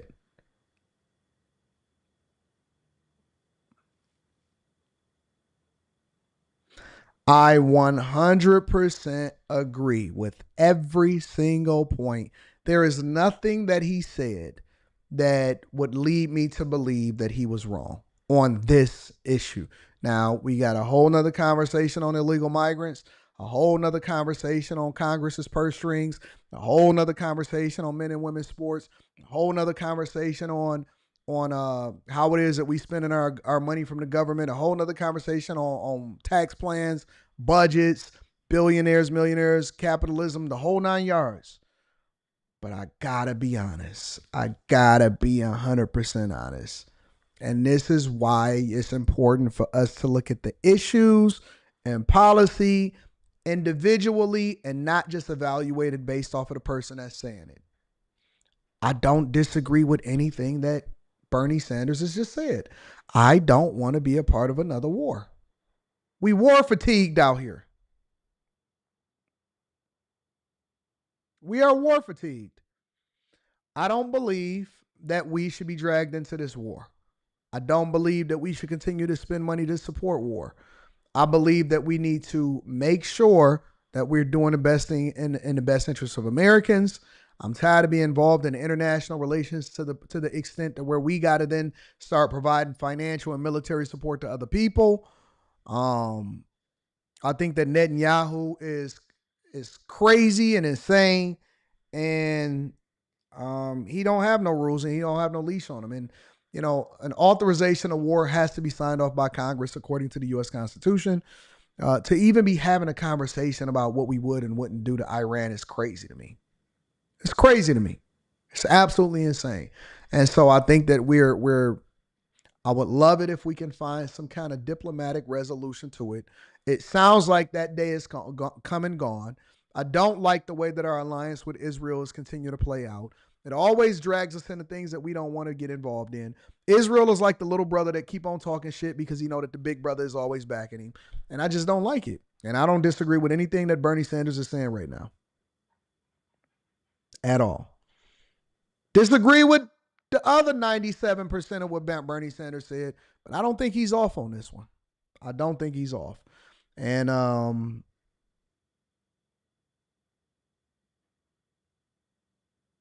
I don't like it. I don't like it, bro. I don't like it. Anyways, hopefully this works out for the best. I don't want any military resources, although military resources has already been deployed. I don't want any military personnel. I don't like it. I just don't like it. So it looks like this is not going to be going away anytime soon, and we will see. Congratulations, Bernie. You finally got one on us. Finally says something.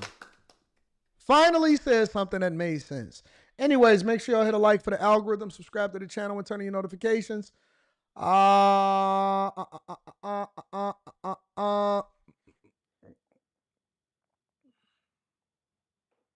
me read some of these super chats. Never thought that I'd see this day. Bernie finally making sense. Okay, says 392Q. Just a brown girl in America said it's some straight BS, shaking my head. J Dub says, so this is what it looks like when Bernie tells the truth. We shouldn't be nowhere near this. I said it Monday. Israel was the aggressor here. Trump said I wanted peace, and Israel said, nah, son. Nah, we not doing that, son.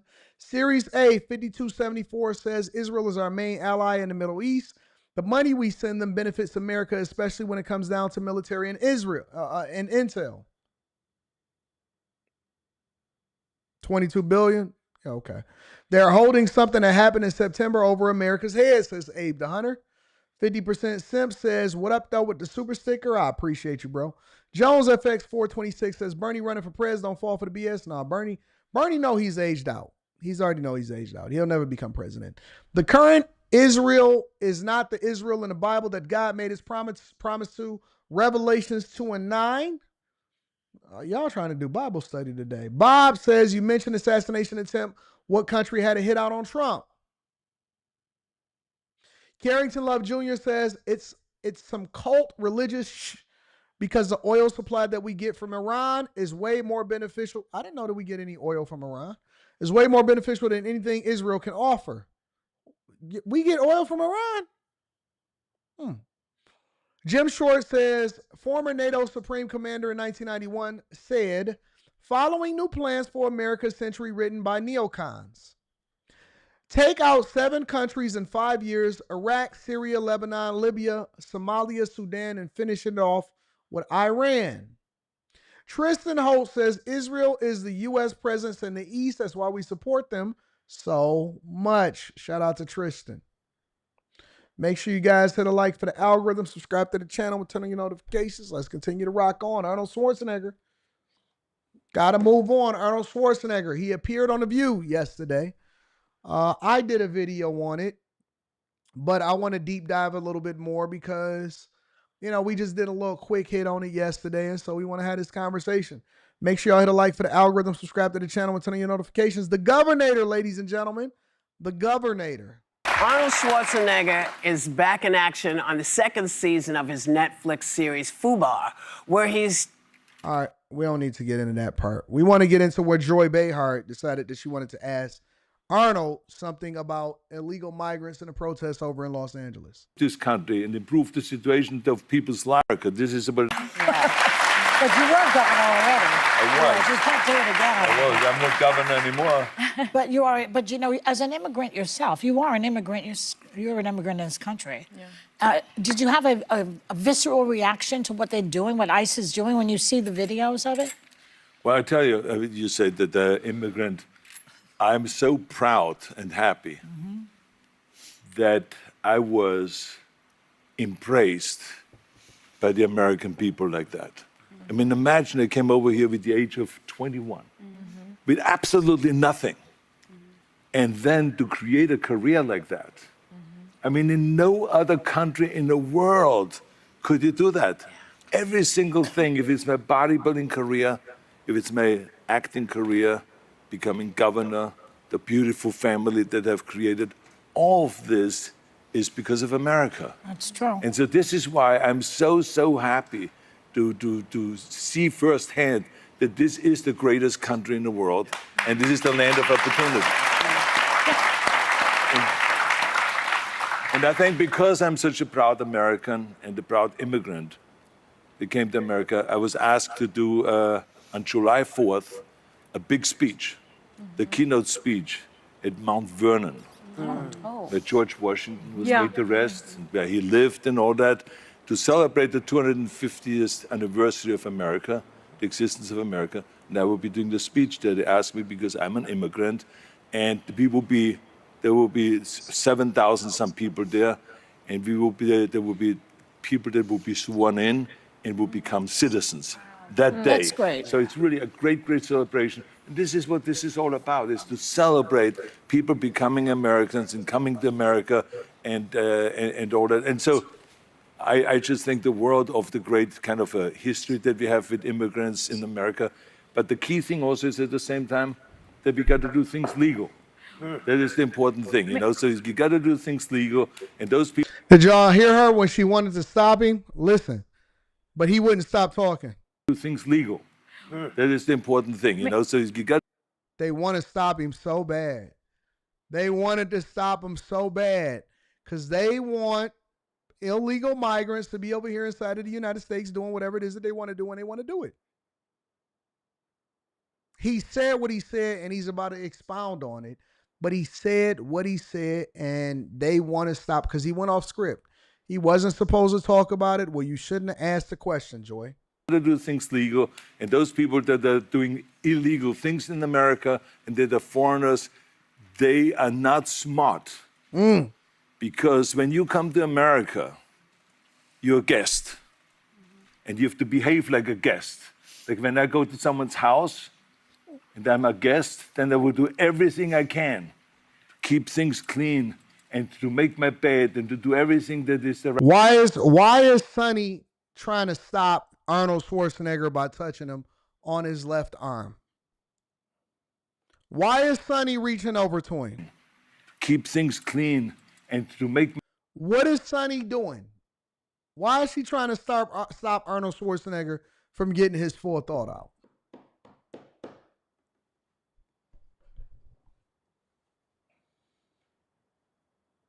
Why are they trying to gentle parent him right now? As though he wasn't the governor, as though he's not the most intelligent person that's sitting up there on that panel right here, right now, as though he's not the richest person that's sitting out on that panel right now. Why is she trying to stop him? He's saying it. Listen, you were guest in our house. Then I will do everything I can to keep things clean and to make my bed and to do everything that is the right thing to do rather than committing a crime or being abusive or something like that. So that doesn't really work in this country. So I think the important thing is when you become an immigrant to think about, okay, I go to America because I want to use America for the great opportunities that America has in education, in jobs, creating a family, all of those kind of things. Then you have to think about, okay, if I get all of those things from America, then I have to give something back. You have a responsibility as an immigrant to give back to America and to pay back to America and to go and do something for your community for no money whatsoever. Give something back to after-school programs, Special Olympics, or whatever it is. Make this country a better place.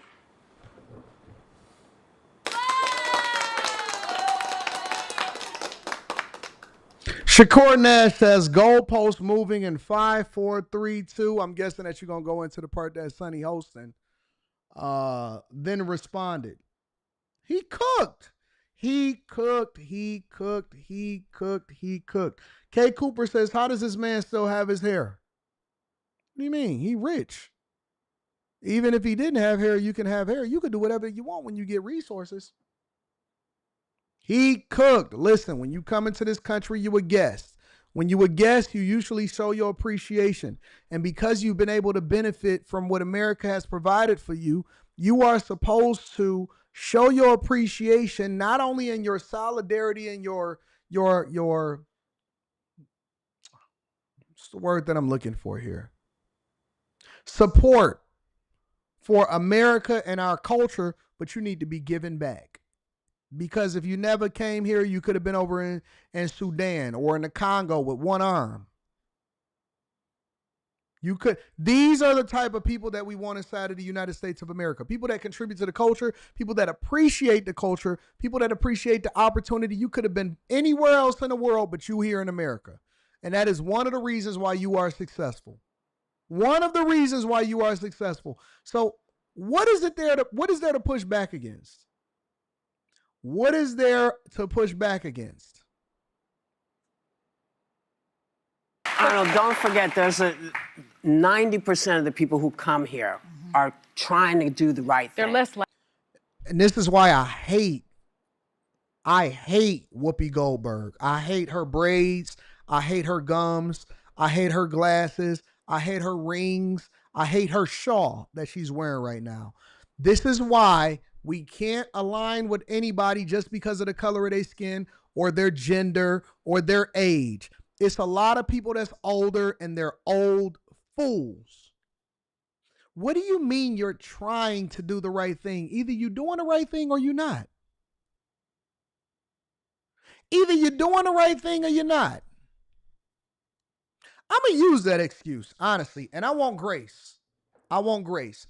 Whenever some random bitch come out and say, you know what, Anton picked me too on a I Choose You Too tour, and I would now want to tell you about how he busted down for a real one, and I'm going to say, listen, I was trying to do the right thing. I tried my hardest. I put my all, I put my might into it. Most of us men, ladies, I wonder how much that would fly. Ladies, most of us men, we're trying to do the right thing.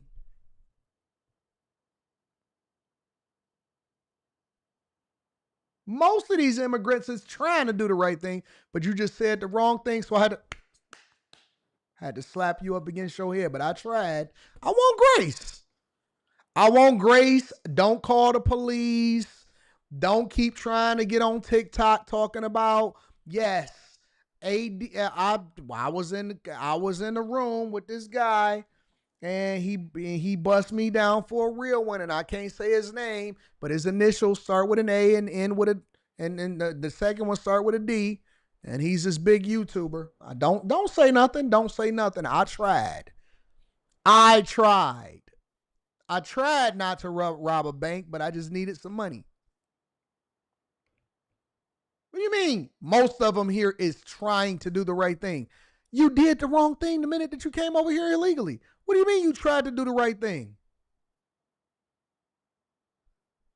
I don't even know if the word try is in the Bible, to be honest with you.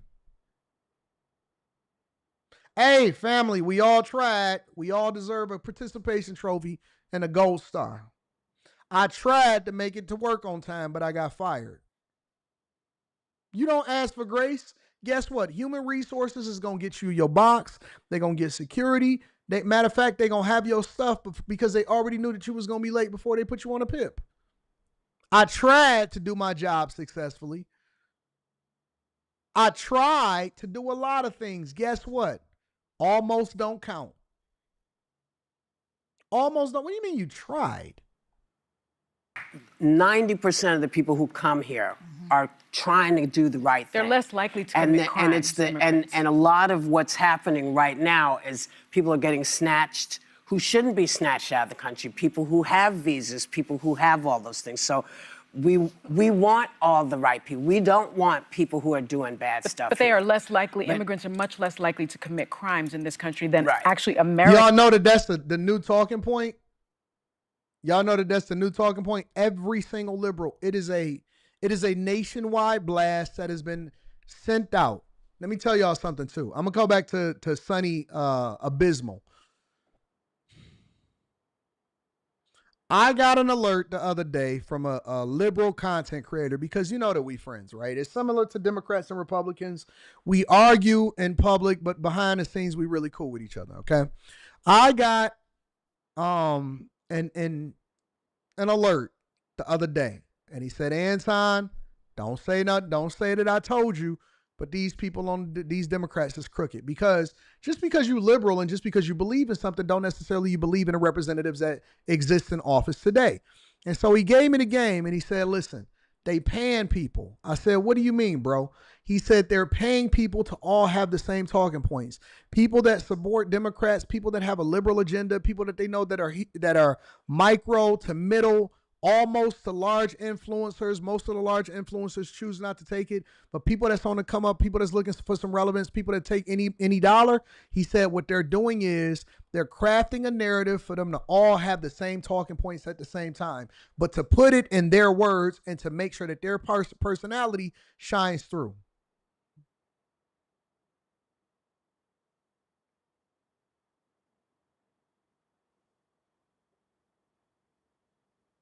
They take whatever the talking points are and they push it out into the media. They push it out through influencers and micro influencers or people that's trying to come up and people that are looking for some money so that they can continue to sustain their content creation career that can't generate revenue on their own. And what they're doing is they are sending out the same message and they telling these people, they giving them certain talking points to hit, and then they telling them to put it in their words and for them to be able to have their own personality and their own spin on it.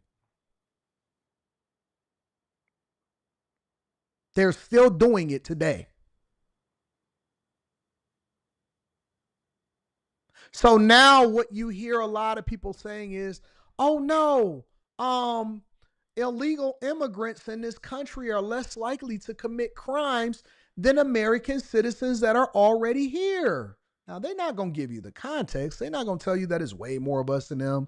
They're not going to tell you that they're trying to be on their best behavior and that it's an egregious amount of them, or it's underreported, or when certain things happen from the domestic violence perspective, that they're less likely to call the police because they know that they're here illegally and they don't want to get deported. They're not going to say that. They're not going to say none of that. They're not going to add the context. They're not going to give you all of the talking points. They're just going to continue to push this narrative. Why? Because it's profitable for them to do so. And it continues to get the idiots that's out there protesting, hell no, we won't go. Hell no, we won't go. Hell no, we won't go. It's going to get the idiots out there to go and sing Negro spirituals with they kente cloths on so that they can continue to push this narrative and they can stay in power and stay in office.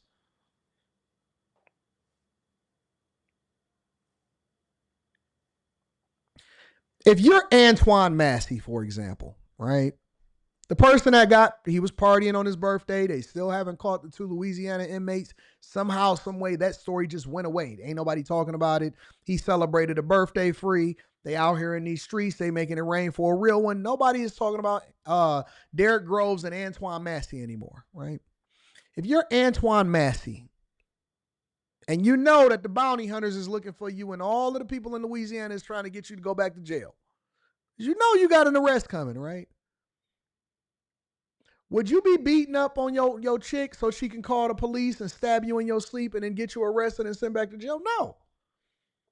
You handle things in-house. You know why? Because you're not trying to get arrested.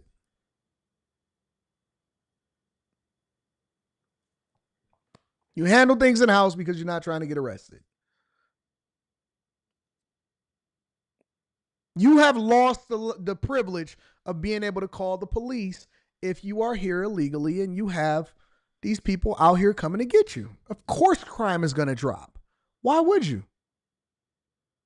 I'm the type of person that rides gleefully past the speed limit because what you going to do to me? Give me a ticket?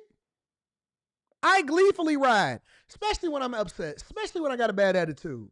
If I'm feeling some type of way and I just don't happen to be in the car, shut that phone off.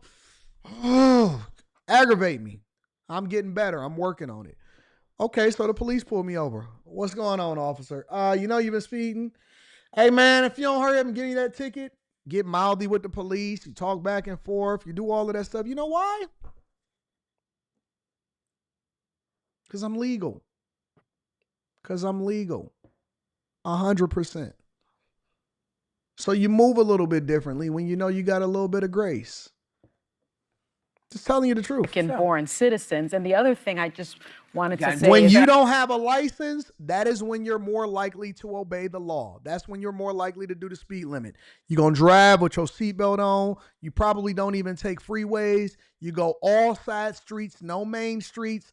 You're very, very careful to stop at each and every single stop sign. And when you see a police officer on the freeway, you usually get behind them. You don't even get beside them because they may be going under the speed limit. And then in order for you not to impede traffic, you got to go a little bit faster. Then they're going to run your plate and pull you over. And then you're going to get your car impounded and you're going to go to jail. This is not a very difficult concept to get, all right? When you are doing something you're not supposed to do, you generally try to make sure that you don't draw attention to yourself and you obey the rules and laws of the land after you did that thing illegally. Why? Because you don't want no problems. You don't want no visibility to yourself. You lay low. You looking at every off-ramp. If you just so be running late, why? Because you don't want the police to be sitting on the off-ramp, the state cops, to then come down and get you. First day I got my license back from being suspended. Oh, music up, went and got my car tinted, the whole 9 yards. The whole time. First day that I got my license back in the day, oh man, you can't tell me nothing. Why does it seem like no police is around when you then start to not care anymore though? when you doing something you're not supposed to do, seem like it's a cop on every corner. You scared to drive to the corner store in the car because you afraid that you're going to get pulled over. You won't go one block down. Nah, I'm good. I'm going to just walk, big dog. I'm going to just walk. Yeah, it's only a block and a half up the street. No, man, we ain't got to drive. Let's just walk down the street. You can't go 5 feet down the street without a police officer being right there in your purview. God damn it. I shouldn't have got in the car with your dumb ass. The minute you get everything, you be looking for the police. Hey, pull me over. It's just the facts. Governor Newsom did not ask for the National Guard to come to, the federal government to come to California. There are 9,000 local law enforcement officers in California. Did he really? Everybody has to follow the law. I mean, look, this is a whole other issue because remember, the National Guard is under the governor's supervision. That's right. Yeah. But, like for instance, when the National Guard was sent to Iraq during the Iraqi War, I was not the one that said, go to Iraq. The Bush administration came and said, we need those people. Yo, Arnold was on there cooking these hussies, and I'm here for it. So shout out to the governor. I think that he did a phenomenal job. Hopefully I explained it to y'all from a C student's perspective, why we're a little bit more careful and why we drive the way that we drive, and how you can identify the offender. Usually they're going under the speed limit, trying to ride behind a police officer and trying not to get pulled over. Make sure you hit a like for the algorithm, subscribe to the channel, and turn on your notifications. Let me read some of these super chats real quick. McDice says, it's the military-industrial complex, Anton. No matter who's in office, war is a major bag-chasing game. It's not about party, it's about money. This is the deep state. $1 trillion was spent since 2003. All America 09 says, read your Bible, believe it or not, end is near. Hey, don't y'all hate when people just say some random stuff like that? Hey, man. Hey, read your Bible, the end is near. Okay, what verse, nigga? What book? It's 66 of them. Which verse you want? Which one are we talking about? Then they give you some obscure passage. In the end of times, men will hate other men. See, nigga, I told you, dog. End is near, my nigga. Hey, what you about to do? I'm about to go do something illegal. I thought that you said the end is near and you trying to find righteousness and you ask God for forgiveness. I know, man, but my daughter need these Pampers. Well, nigga, if the end is near, why are you so focused on investing? You can't, look, you can't sit here and tell me that the end is near and then at the same time ask me for investment advice. Nigga, if the end is near, then go ahead and crash out, big dog. If the end is near, why do you care about Pampers, nigga? Why you so focused on investing in crypto? Why you keep asking me for a coaching call? What do you care? The end is near. I want y'all, all of you flat earthers, all of you unspiritual, spiritual people, this is what I need y'all to do. If the end is near, nigga, live it. If the end is near, live it. Don't gaslight me, nigga. Don't sit here keep talking about, oh no, nigga, read your Bible. The end is near. Why you ain't repenting? Why you still robbing banks then? Don't you know that Jesus is supposed to be coming and he calling for you, right? Don't you not want to end up in the lake of fire? You believing, right? So crash out then. Go hard on what you believe in. I want to see it as a reflection of your life. Everybody keep telling me, man, the end is near. And then sending me a request on Cash App for $100. Nigga, no. What you talking about? Why you need $100 from me if the end is near? Money don't matter, right? It ain't gonna have no value. You don't need to buy. Why you still trying to buy a house? Why you still going to the dealership in order to apply for credit? Just go and crash out. Why you ain't a doomsday prepper then? Why you keep on putting into the system? Why you keep asking for unemployment?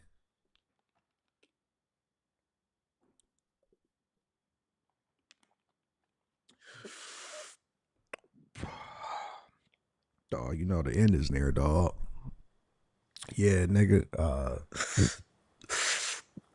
Revelations, dog. Yeah. All right, what you about to do, big dog? Oh, I'm about to go to work. What you going to work for? Ain't none of it gonna matter, right? Infrastructure is gonna be down. End is near. Jesus is coming with brimstone and fire, right? None of this matters. What do you care about? I'm trying to get a coaching call. Yo, time. When you gonna open up a seat at the table? What you need coaching on? I gotta get my business up and running. Why are you trying to put your business together if the end is near? Yeah, why are you paying taxes? Why are you so concerned? Why are you so involved in the political process if the end is near? If it's already written, what do you care about? Trying to get a seat at the table, big dog. Killing me, bro. Y'all killing me, bro. Yo, you know the end is near, time. Make sure you stay prayed up, big dog. When the last time you prayed? Oh, I don't believe in God. You don't believe in God. Nigga, how you know the end is near? Because the book said it, but you don't believe in God. So why do you believe in the word of God? I just know it's just all in it. All of the books align. The Apocrypha, the Quran, the Bible, the Hebrew Bible. You know, I was talking to a guy that is able to translate it successfully, and this is what he told me. The stars is aligned, the astrology, the numerologies, all of it is together today, big dog. You see how it's raining outside? It's going to be a blood moon. And I'm a Gemini. I got two sides to me.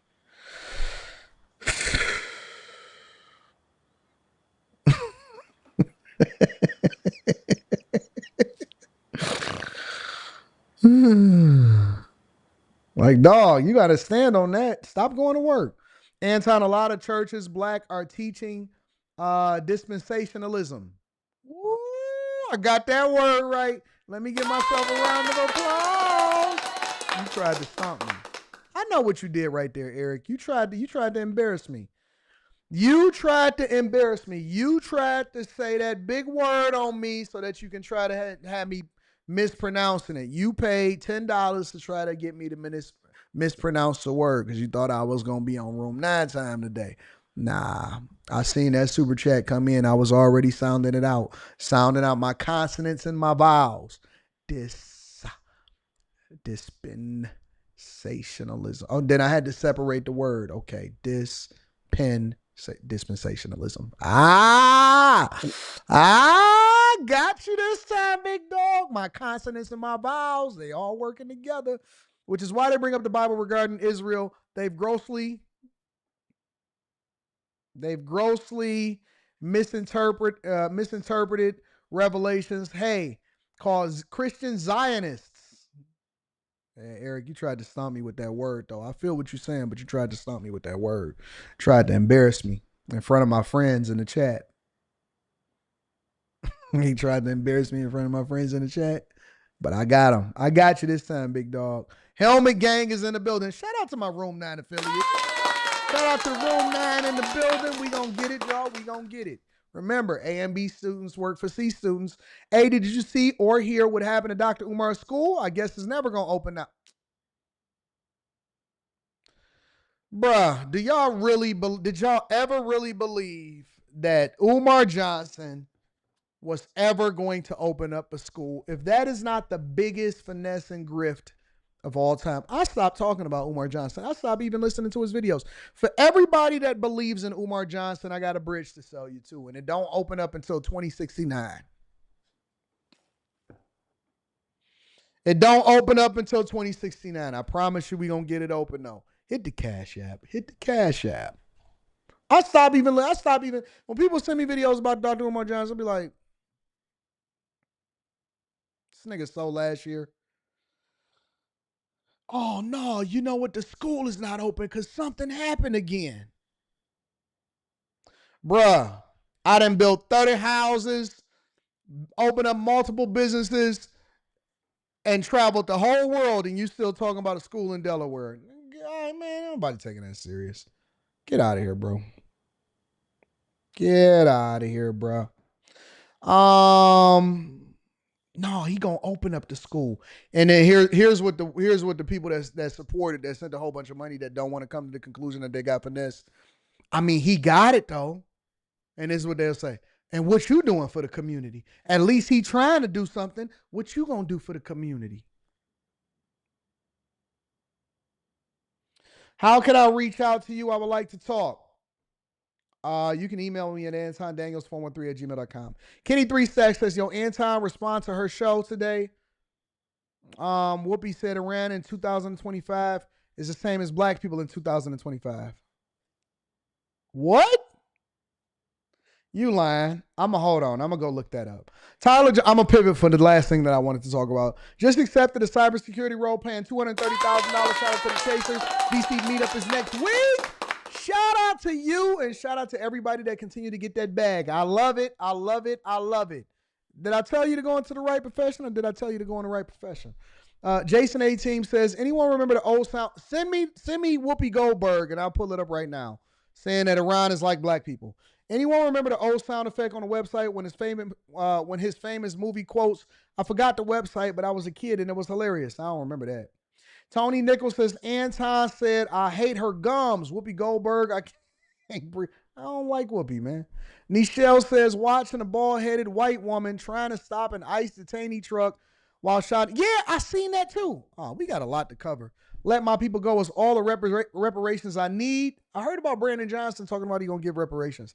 They be like, if you hit a man in time, his wounds will heal. If you hit a man in time, his wounds will heal. Manuel G says, yo, Anton, when you're going to open up that $9 Patreon, I got to save myself as much as I can for the end of time. That's how they be hitting me. Yeah, we know it's a joke, big dog. We know it's a joke. Whoopi Goldberg said Iran is like black people.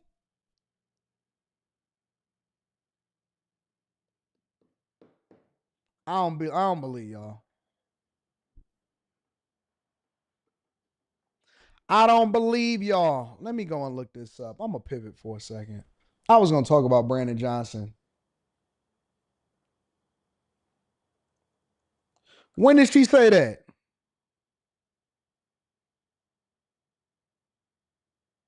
I don't see that. I don't see it.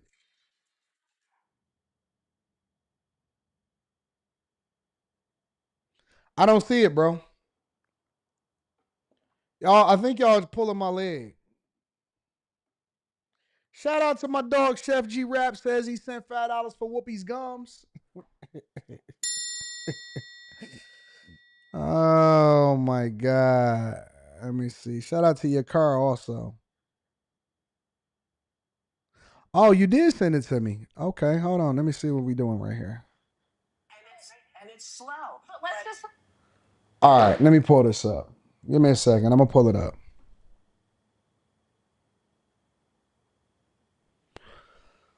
Whoopi.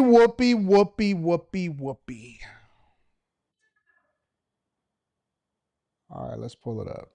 Let's see what we got going on here.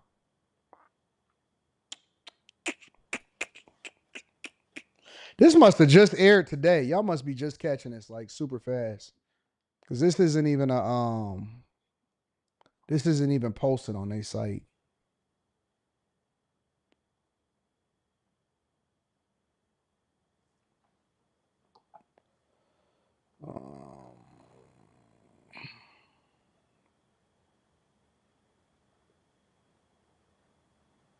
And it's slow. But let's just remember, too, the Iranians literally throw gay people off of buildings. They don't adhere to basic human rights. Listen, here's the thing. Let's not do that, because if we start with that, we have been known in this country to tie gay folks to the car. Where the Iranian regime is today in 2025 is nothing compared to the United States. Hanging black people. So it is not even the same. I couldn't step foot during this. Wait. That's not what you mean to say. It is the same. No, it's not. The year 2025 in the United States is nothing like if I step foot wearing this outfit in Toronto. Killed for I'm sorry. No, I can't have my hair showing. I can't wear a skirt. I can't have my arms out. I'm telling you, I literally said it was up to the Iranian people. Yes, it is up to them. And that's why I am saying that it is the same.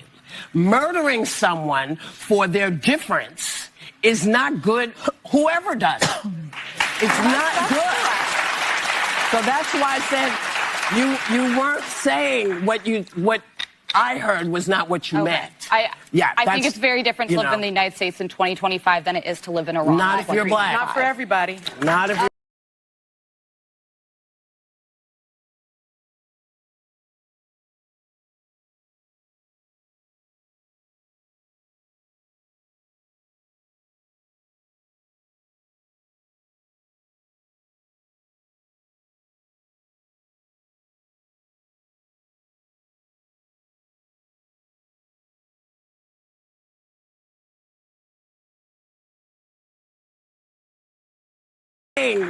what I heard was not what you meant. I think it's very different to live in the United States in 2025 than it is to live in Iran. Not if you're black. Not for everybody. Not if you're black. Guys.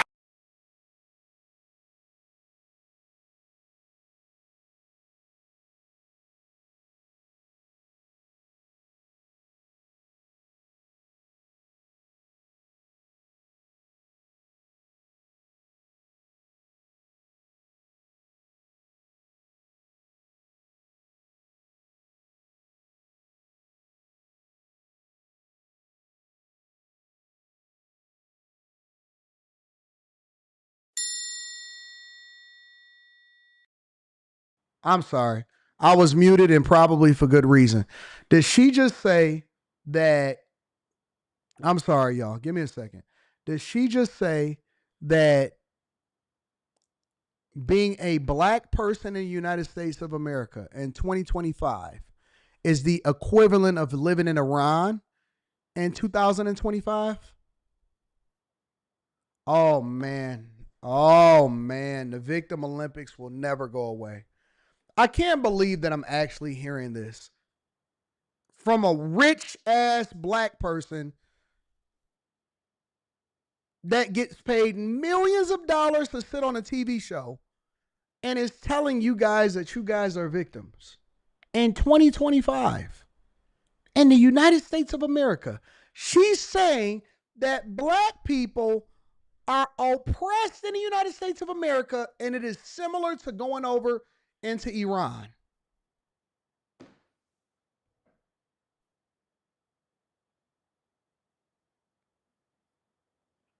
Do y'all not know what these people are going through overseas? I don't know if y'all know, honest to God, seriously. But these places, they don't support your liberal thoughts and your liberal policies. Dog, I see black people just last night, when we jumped on the live stream last night, they said, Anton, it was the very beginning of the show. They said, Anton, what's bothering you? What are your thoughts? And I said, you know what? I'm so aggravated. They said, why? I said, because the transformation of Detroit has been a long time coming. I've been living here my entire life. I was going to school. I've been coming downtown since I was in 9th grade, since I was 14, 15, 16 years old. I would catch the bus every single day, to and from. Sometimes I would catch the Hamilton. Sometimes I would catch just a straight 7-mile bus, whatever.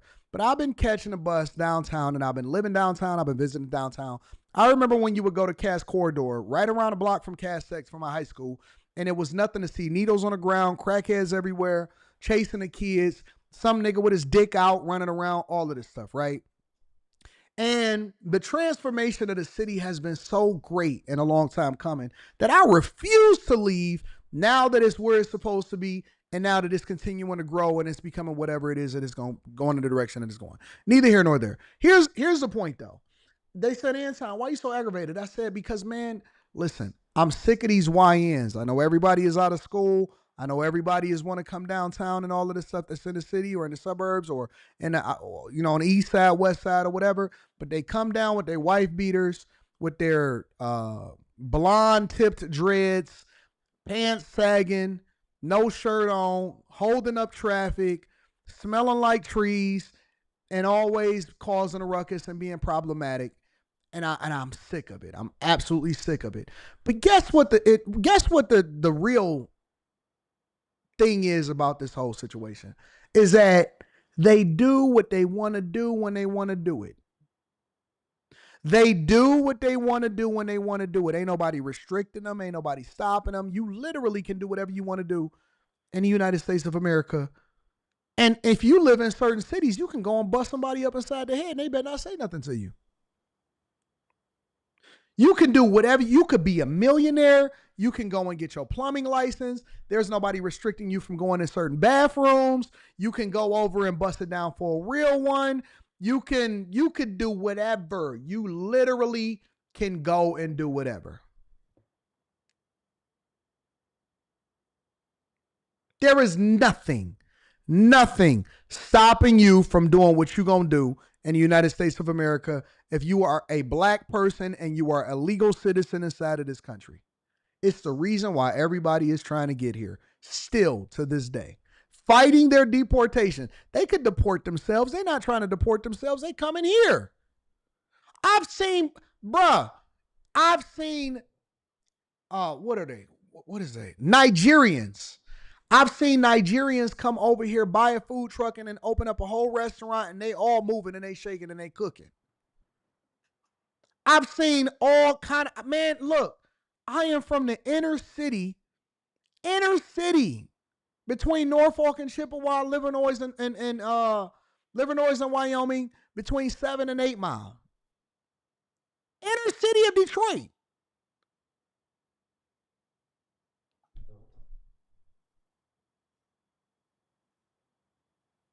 I've showed multiple times on the internet my childhood home. I know people.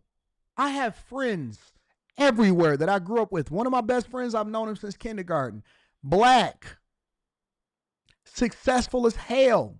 Having no problems. One of my other friends is a surgeon. He does cosmetic surgery. He is one of the best surgeons in Detroit and in Michigan. One of my friends is a surgeon, a fucking surgeon. He a black guy. I have a black friend surgeon. Do you know how much opportunity you have to be able to become a surgeon to one of the top surgeons in Michigan?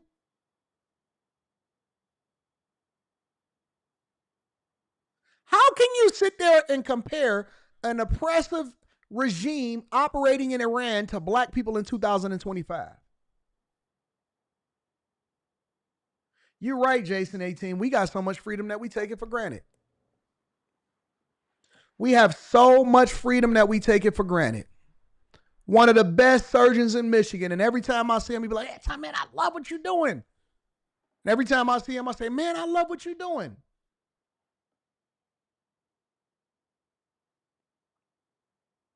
He be up doing TikToks to promote his surgery business and stuff. And popping. And popping. And I said it the other day. I said, bro, if you live in the United States of America, I don't even care if you was born in the projects. I don't care if you was born in the ghetto. Bruh, you have the opportunity of a lifetime. You have the opportunity of a lifetime. This is the only place on earth where the poor people are fat. This is the only place on earth where people that are in poverty is eating better than people that got money.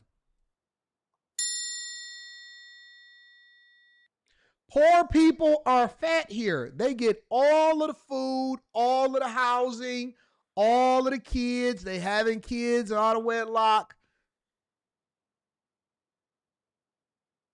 The poorest people are the fat. They eat the best.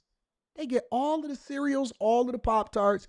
Dog, we got people over here crying and complaining, talking about I can't believe that they restricting the type of food that I can buy because I want to buy junk food and cake for my kids.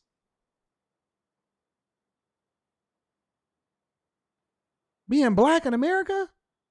Man, 2025 than it is to live in Iran. Not if you're black. Not for everybody. Not if you're black. Guys, don't go to Tehran. Do not anyone at this table should go to Tehran. Let me tell you about being in this country. This is the greatest country in the world.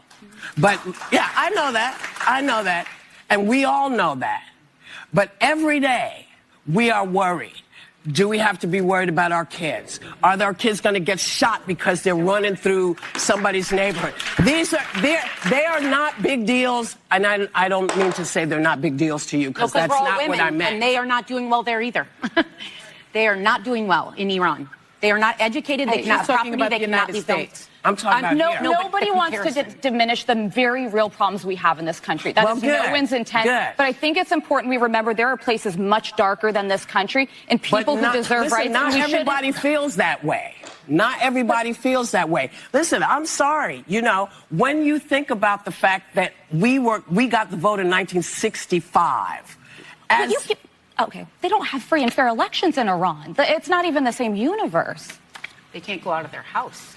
And you listen, check this out. Check this out. You know what the worst part about this is? Do you know what's happening right here? Let me show you something. We got the vote in 1965. Okay, they don't have free and fair elections in Iran. It's not even the same universe. Look at her demeanor. Look at how she's censoring herself. Anytime that this woman is usually arguing a point or talking about something, you know what usually happens? She's passionate. She's arguing her point fervently. She's on top of it. You know what she's doing right now? She's throttling herself. You know what throttling is? Throttling is, it happens in racing. It happens because somebody is basically letting up off the gas and not beating you as well as they could because they want you to think that you had a chance, or they may have let you won so that when they start to actually bet and put the real money on, that's when they're going to take off and really destroy you, right? And so what she's doing is she's throttling herself because she's very careful not to offend Whoopi and not to offend black people because she's being a white apologist right now instead of telling them the truth. Listen, they can't even vote over there. They don't even have no free, fair elections. It's different over there. And so instead of her just telling Whoopi Goldberg, who is ignorant as fuck and don't know nothing about international relations and don't know nothing about what's happening in Iran, and I'm not even sure why she's sitting there talking about politics in the first place, she's sitting there having a conversation with this woman talking about what black people can't do in 2025 when in Iran they don't even have running water in some of these fucking places. So now, correct, Alyssa had to pull back. Oh, they don't even have free and fair elections over there. And she had to get more quiet. You know why? Because she didn't want the angry bear to come out of the crazy one.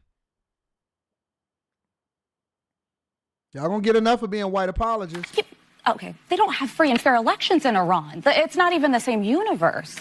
They can't go out of their house. Women. You know what? There's no way I can make you understand. Let me try something. It's like try to reverse roles with a black person in this country, let's say, because I think that's what you're talking about. Yes. Just try to understand from their point of view. From that point of view, this country does not do them well. Does not go for them. I completely acknowledge that. And we shouldn't compare. I'm not a victim. Get this shit off of my screen right now. I'm not a victim. I'm not a victim. I don't care what they say. I don't care what people say. I don't care how y'all want to try to make us all in the same boat. I'm not a victim. My daughter is not a victim. She will never be a victim. The people that work with me, around me, that are black, they are not victims. My mother is not a victim. Nobody is a victim that's in my family. Nobody that's in my inner circle is a victim. No, I am not treated less than. I have the greatest opportunities in the world. And the only thing that would be holding me back, if I end up doing something that I'm not supposed to do, it's going to be my fault because I made the wrong decision, not because somebody is trying to prevent me from doing what it is that I'm doing. I'm very thankful, and I understand the history that happens in this country. I understand what happened 100 years ago, 200 years ago, 300 years ago, 400 years ago. I get it. Yep. And I acknowledge the atrocities. Nigga, how long we gonna still be talking about that shit?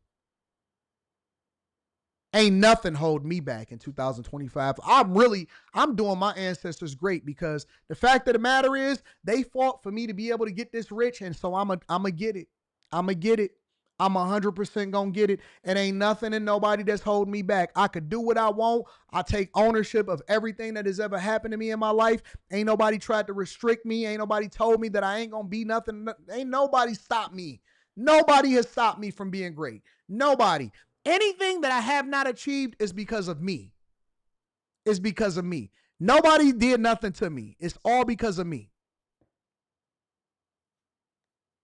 And the fact that I can sit here on this platform and tell you that I'm richer than I'm richer than more than 90% of the white people in this country, and you gonna sit here and tell me that I'm a victim? Mm-mm. The greatest way that they kept you down is by trying to convince you that you're something that you're not. Because they know that the minute that you unlock your potential, it ain't nothing that nobody can do with you. The minute that you unlock your potential and you stop being a victim and you start actually looking at what you can do instead of looking at what you won't have, I ain't got this, I ain't got that, instead of capitalizing on what you got. The minute that you unlock that and you stop having these dusty conversations, ain't nothing nobody can do with you. Nothing that nobody can do with you. I'm only beating you because I truly believe in it. I truly believe in myself. Most of y'all, you have more talent, you're more intelligent, you have greater capabilities, you taller, you faster, you stronger, you smarter, and you just believe that you're a victim, and that's the reason why I'm more successful than you. I took your spot. I took your inheritance. I took your inheritance. Your inheritance on this earth based off of the skill set, what God has blessed you with. You sat on your hands and I was like, fuck this. If he don't want it, I'm coming to get it. I never even thought that I was supposed to be I didn't think that I was even supposed to have a platform. I was willing to, and I told y'all this story before. I was supposed to be working behind the scenes. I was pushing other people and I thought that I was going to be the cameraman, the producer, the businessman, the person that funded. And they told me, they said, man, listen, bro, that YouTube thing that you're doing is stupid. That streaming junk you doing, man, that's dumb, man. Listen, bro, I tried it one time. I don't like it. I'm getting the hell up out of here. Honest to God, on everything. I said, bro, trust me. Just listen to me. This is going to work. This is going to pop. We're going to get it in. Man, dog, y'all don't even know that I was producing this stuff behind the scenes a long time ago, way before anybody even knew about it. I have stuff that I produced on the internet that a lot of people don't even know that I was the one that was behind the scenes putting it together. Way before I really started grabbing the mic and started having a conversation. They said, man, I don't believe in none of that junk. My own family members, they said, I don't believe in it. Man, that's not going to happen. That's not going to work. That's dumb. I said, bro, you missing out.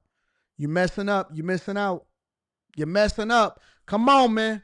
Come on, man. Focus. They said, man, we did like one or two videos, man. I don't see no video. I don't see no traction with it. The people ain't rocking with it. I said, come on, man. Come on, let's get it.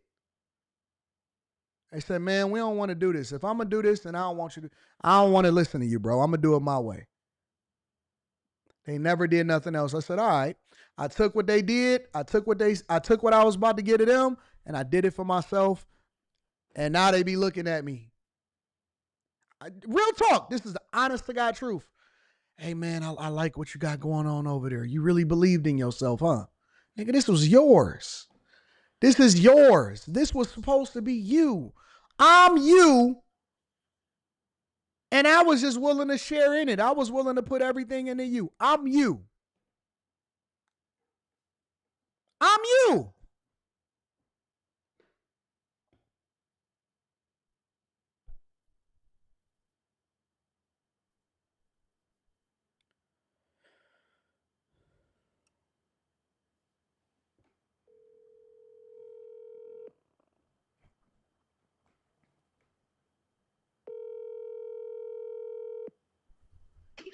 What's up, Tom? What up? You busy? I'm a little bit, but I'm not for you. What you need, baby? Remember when I was trying to get y'all to shoot them podcast episodes way before the internet and social media blew up? Yeah. Remember, and I'm like, just listen to me. Just listen to me. This'll work. This'll work. And remember when they rejected me and they said that they wanted to do it on their own? Yeah, I remember. What do you think about that nowadays? Now that we look back on that. And we see how it's blowing up and everything, and everybody want to do podcasts now. Why didn't they listen? Why didn't they listen to me? I think that it depends. Like, I think that you wasn't the right messenger that they wanted to hear it from. Probably, Yeah. But I was playing the behind the scenes. I wasn't even on camera. Well, but again, I think that we have the people that we want to hear things from, and certain people we want to hear things from, and certain people we don't want to hear things from, and that's even still now. And you'll have a brilliant idea, and sometimes this is even between husbands and wives, and you'll have an idea that you want to pitch to your husband, and sometimes you can't give it to him. You have to make it seem like it's his idea. And so you have to put it into his mind as though it's his idea so that he can think that it's his idea the whole time. And sometimes because he doesn't want to hear it from you. And that's not, unfortunately, that's not the case between me and my husband, which is why we probably have such a great blossoming marriage. But I've seen that happen in a lot of cases in family dynamics and husband and wife dynamics, sister and brother, households, whatever. People don't want to hear it from certain people. They only want to hear it from who they want to hear it from. Yeah. And, you have a lot of wisdom and you're wise beyond your years, but you wasn't who they wanted to hear it from. So it was like, well, not you. Maybe if you was another person, or you was their brother, or you was their sister, or you was the whatever, they could have heard it. But, people have, people do that. And it's, it's just a human flaw that people have. And they want to hear it from who they want to hear it from. And that same idea could come out of somebody else's mouth, and they be like, "Dang, that's brilliant. Let's do it." And you're like, "Dang, how's it brilliant now? I've been saying that." Yeah. You know what I'm saying? But that's just the nature of people. How long you been married, E? It'll be 25 years in August. You got me beat. Yeah. How old was you? How old was you when you got married? 18. And you still been going strong, huh? Still going strong. All right, I'm gonna call you in a little bit. Okay, baby. All right, bye.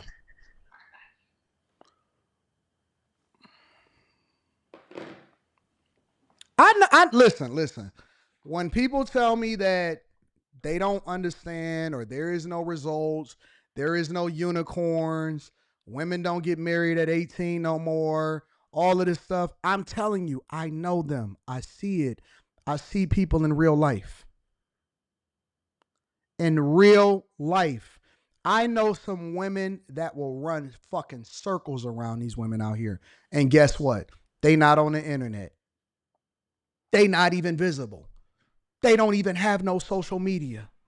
I know women in real life that will shit on all of these women out here, and they more intelligent. They are successfully married. They living in their femininity, and they got the results. And is wise beyond their years. I know some women that I call and I'll be like, "Hey, listen, I got this thing, I got this thought in my mind. What do you think about it?" And they take it And they'll put that shit together and they hand it back to me and they said, Anton, you the one, you the person that got to implement it, but let me make it nice for you and I'm going to get you together and I got your back. I know some women that will fucking run circles around y'all hoes out here.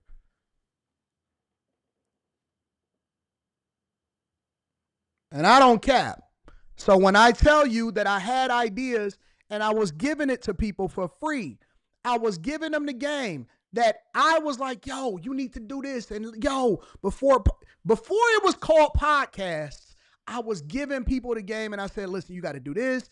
The same information that I give people on the Patreon today, except for I got the results to prove it and I can give you the receipts on why it worked, is the same information that I was giving people 15 years ago. 15, 16, 14, 13 years ago, I was giving listen, we going to record this and then we going to bring your life into it. And then you going to be doing some, like, we going to make it seem like it's real time and and then you got to bring this and then you give your thoughts on it. And this is what's going to happen. And then we going to bring popular culture into it. And then you can do this, whatever, so on and so forth. And this is how you going to blow up and you going to be rich and you going to kill it. And I'm going to just be behind the scenes and I'm going to be pushing it and I'll promote it. Let me shoot it. I had all of the cameras. I started recording people. I still got some of the old episodes that they never released. They was like, man, we don't want that. You can keep that for yourself. I'm like, no, listen, when we get off of work, we can just all come and we'll just meet up and we'll shoot it. You sit on the couch. I got this girl. We got this girl. And then I got a couple guys right here. And then we put it all together and then we start having these conversations. She got this lens and she got that lens. Now we doing it on after hours and niggas is looking at me like, man, I should be there. No, you shouldn't have. No, you shouldn't have. You skipped that. And I see the same thing for people running in the Victim Olympics today. I see the same thing for people running in the Victim Olympics today. They never implement. They never listen. And all they continue to worry about is what somebody should have did for them. We got it. We got it right in front of our face. It's right there for us. And then God told me, literally, God told me, and somebody came to me. Somebody came to me and they was watching. And I said, man, I don't know. And somebody came over my house that same night. I ain't gonna say no names. They know who they are. Shout out to you because I'm glad that you told me. They came to me that same night and they said, you the one that's gonna do it. And they said, I don't care what it looked like. I don't care. You just going to have to be consistent. And I said, well, for how long? I don't want to do it. I want to be behind the scenes. I don't want to be seen. I don't want to be known. They said, listen, give it 10 years. And I said, give it 10 years. I said, 10 years? That's where I get the number from. Y'all say, yo, Anton, how long I got to stay down? Give it 10 years. I said, 10 years? They said, if it don't work, they say, listen, you ain't got to stop doing all of the other stuff that you're doing.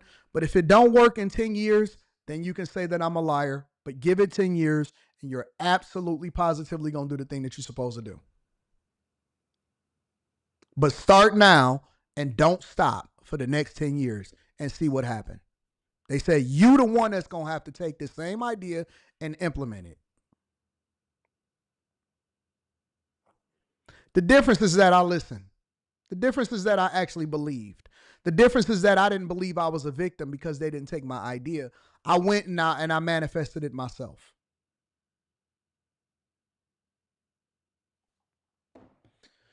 That's what it is. That's what it comes down to. So I'm trying to tell y'all that y'all not a victim. Stop letting people tell y'all that y'all a victim. You're not a victim, bro. You're not a victim. You're not a victim. You got this. White, black, all of them.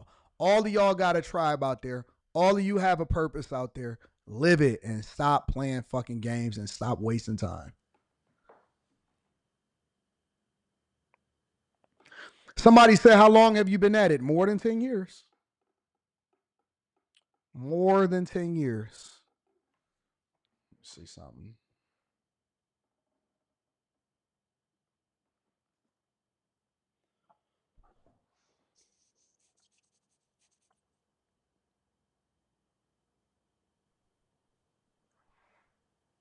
What?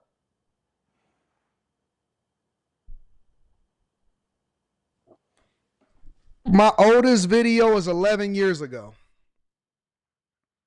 My oldest video is 11 years ago.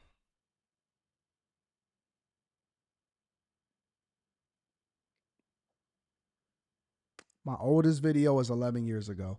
It's 4 minutes and 39 seconds long. What's happening? This is Anton Daniels. I'm the guy behind the website.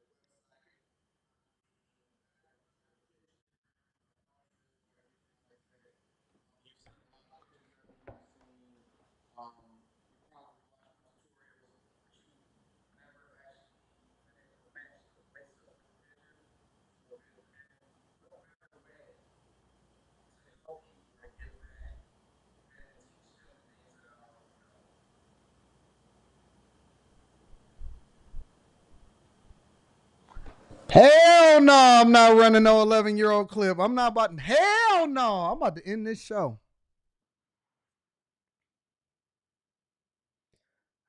Why y'all want to try to embarrass yo, bro? Why y'all gotta embarrass me, huh? Why we gotta do this? Why are we doing this?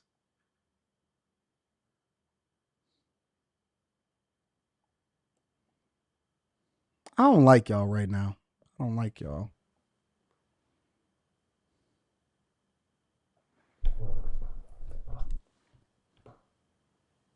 What's happening? This is Anton Daniels. I'm the guy behind the website.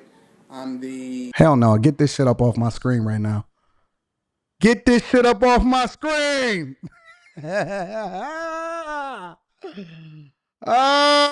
behind the pitch. I hate these old videos. I hate them so much. The audio, everything like that. You've seen a lot of pictures of me. You've probably watched my tutorials, but you've never actually been able to match the voice up with the pictures. And this is me. First of all, I just want to say thank you to everybody that ever watched the tutorial, everybody that's ever visited my website, anybody I ever done business with in the past, everybody that's ever supported me, anybody that's ever tweeted me, anybody that's ever sent me a direct message, sent me a text message, anything, anybody that's ever communicated with me. Even if you didn't like what I was doing and you sent me feedback or criticism, anything like that, I just want to say thank you. I appreciate everybody that's ever showed me any attention whatsoever. More importantly, I'm only making this video to let you know that I got a lot of things that I'm doing in 2014. I've already... Damn, 2014. Got a lot of things that I'm doing in 2014. 2014. I got a lot of things that I'm doing in 2014, guys. Shit.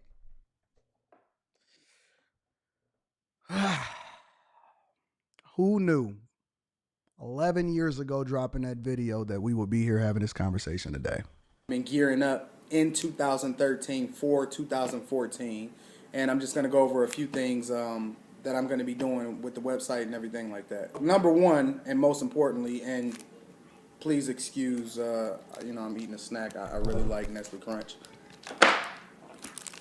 So some people hit me up with emails and direct messages and on social networks and things like that, asking me information as far as why haven't I put up even any new tutorials or anything like that, or anything on my website.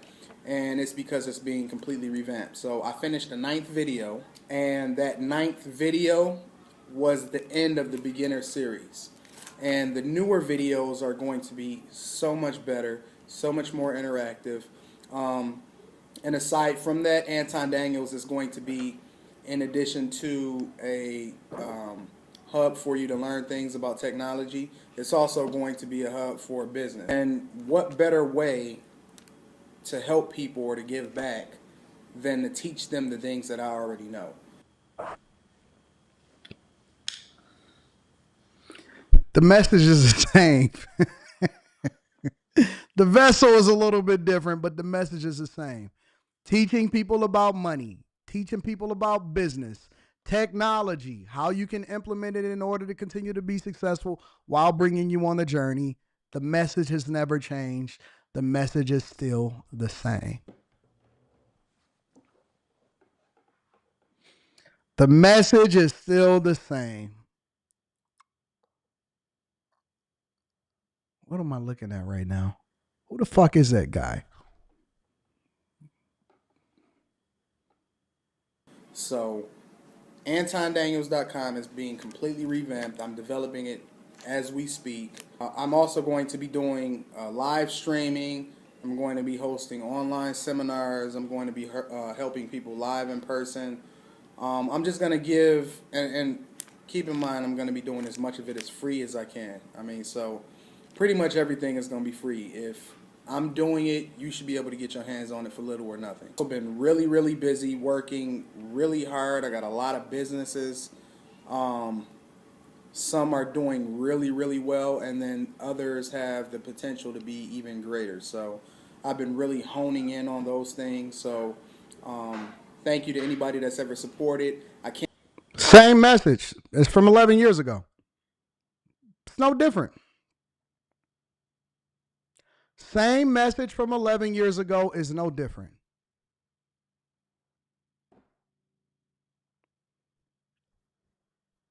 For people that say that I'm different or maybe I'm different or anything like that, no, I've been the same person the entire time.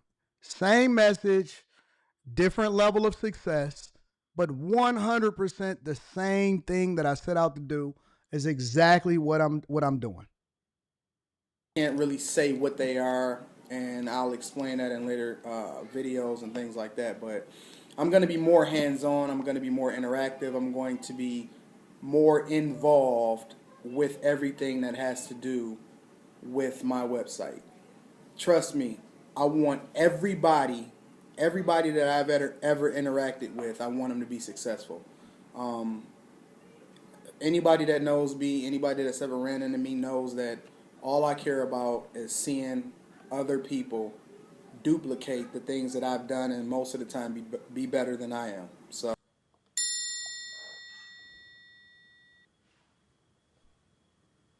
that's the reason why I'm giving this to you. That's the reason why I even develop AntonDaniels.com. That's the reason why I even make these tutorials. It's because I want people to do really well, and I have a lot of love for people, and the best way you can help people, in my opinion, is through education. First starting out, I didn't know where to turn, so before I became college educated in my field, I had to teach myself first, and I had to, read a lot of books and things like that. So, I'm just trying to give people an avenue to get their hands on information and things from a business perspective, as well as from a technological perspective, that you can, utilize to make yourself more successful. So it's a lot of things coming. I got my hands on a lot of things, and I just want to say thank you. I love you, and thanks for interacting with me. If you've ever done so, if you're watching this video right now, thank you.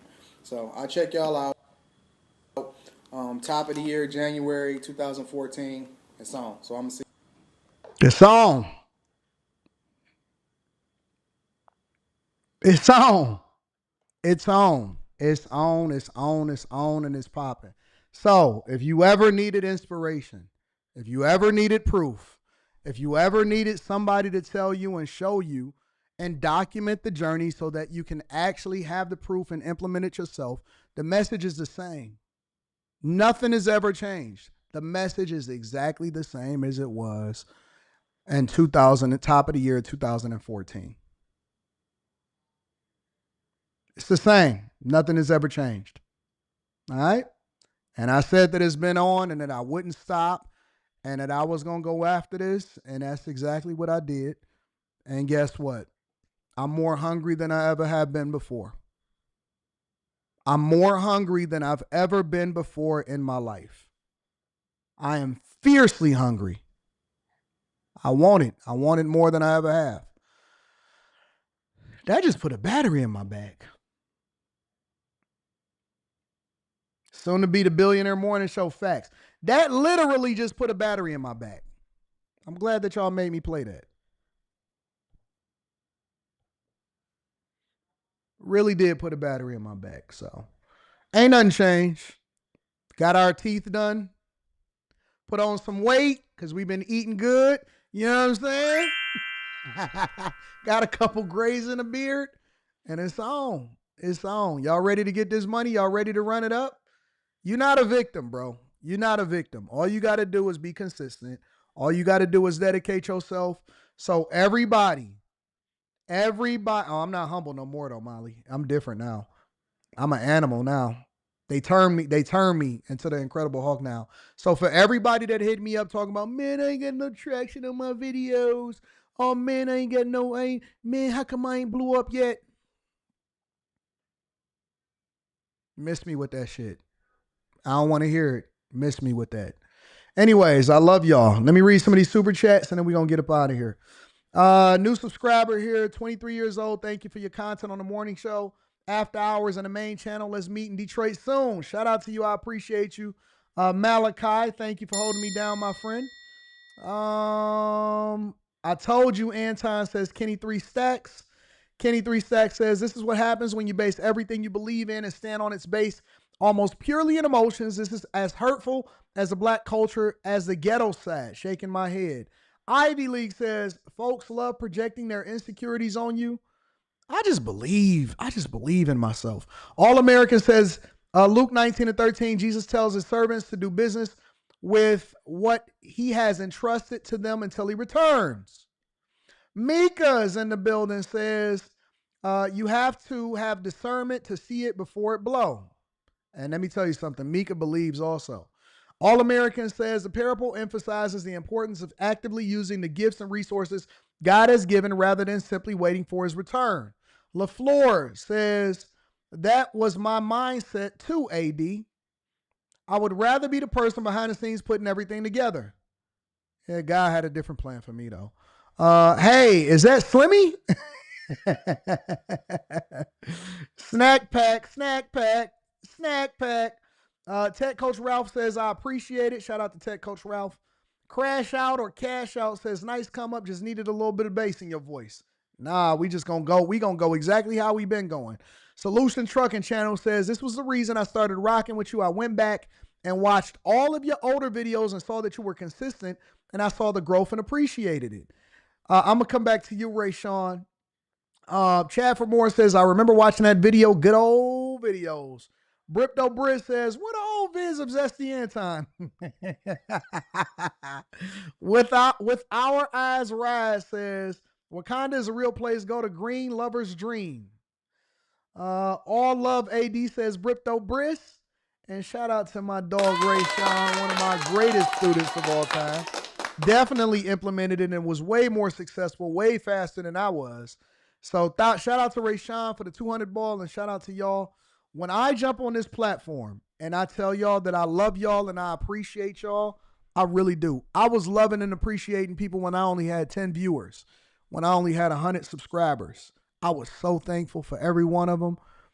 I was so thankful. There is people that still rock with me today. I'll say this, and they know who they are. There is people that will still rock with me today that was sending me messages and saying, I love the video, for everyone that I uploaded way back a long time ago.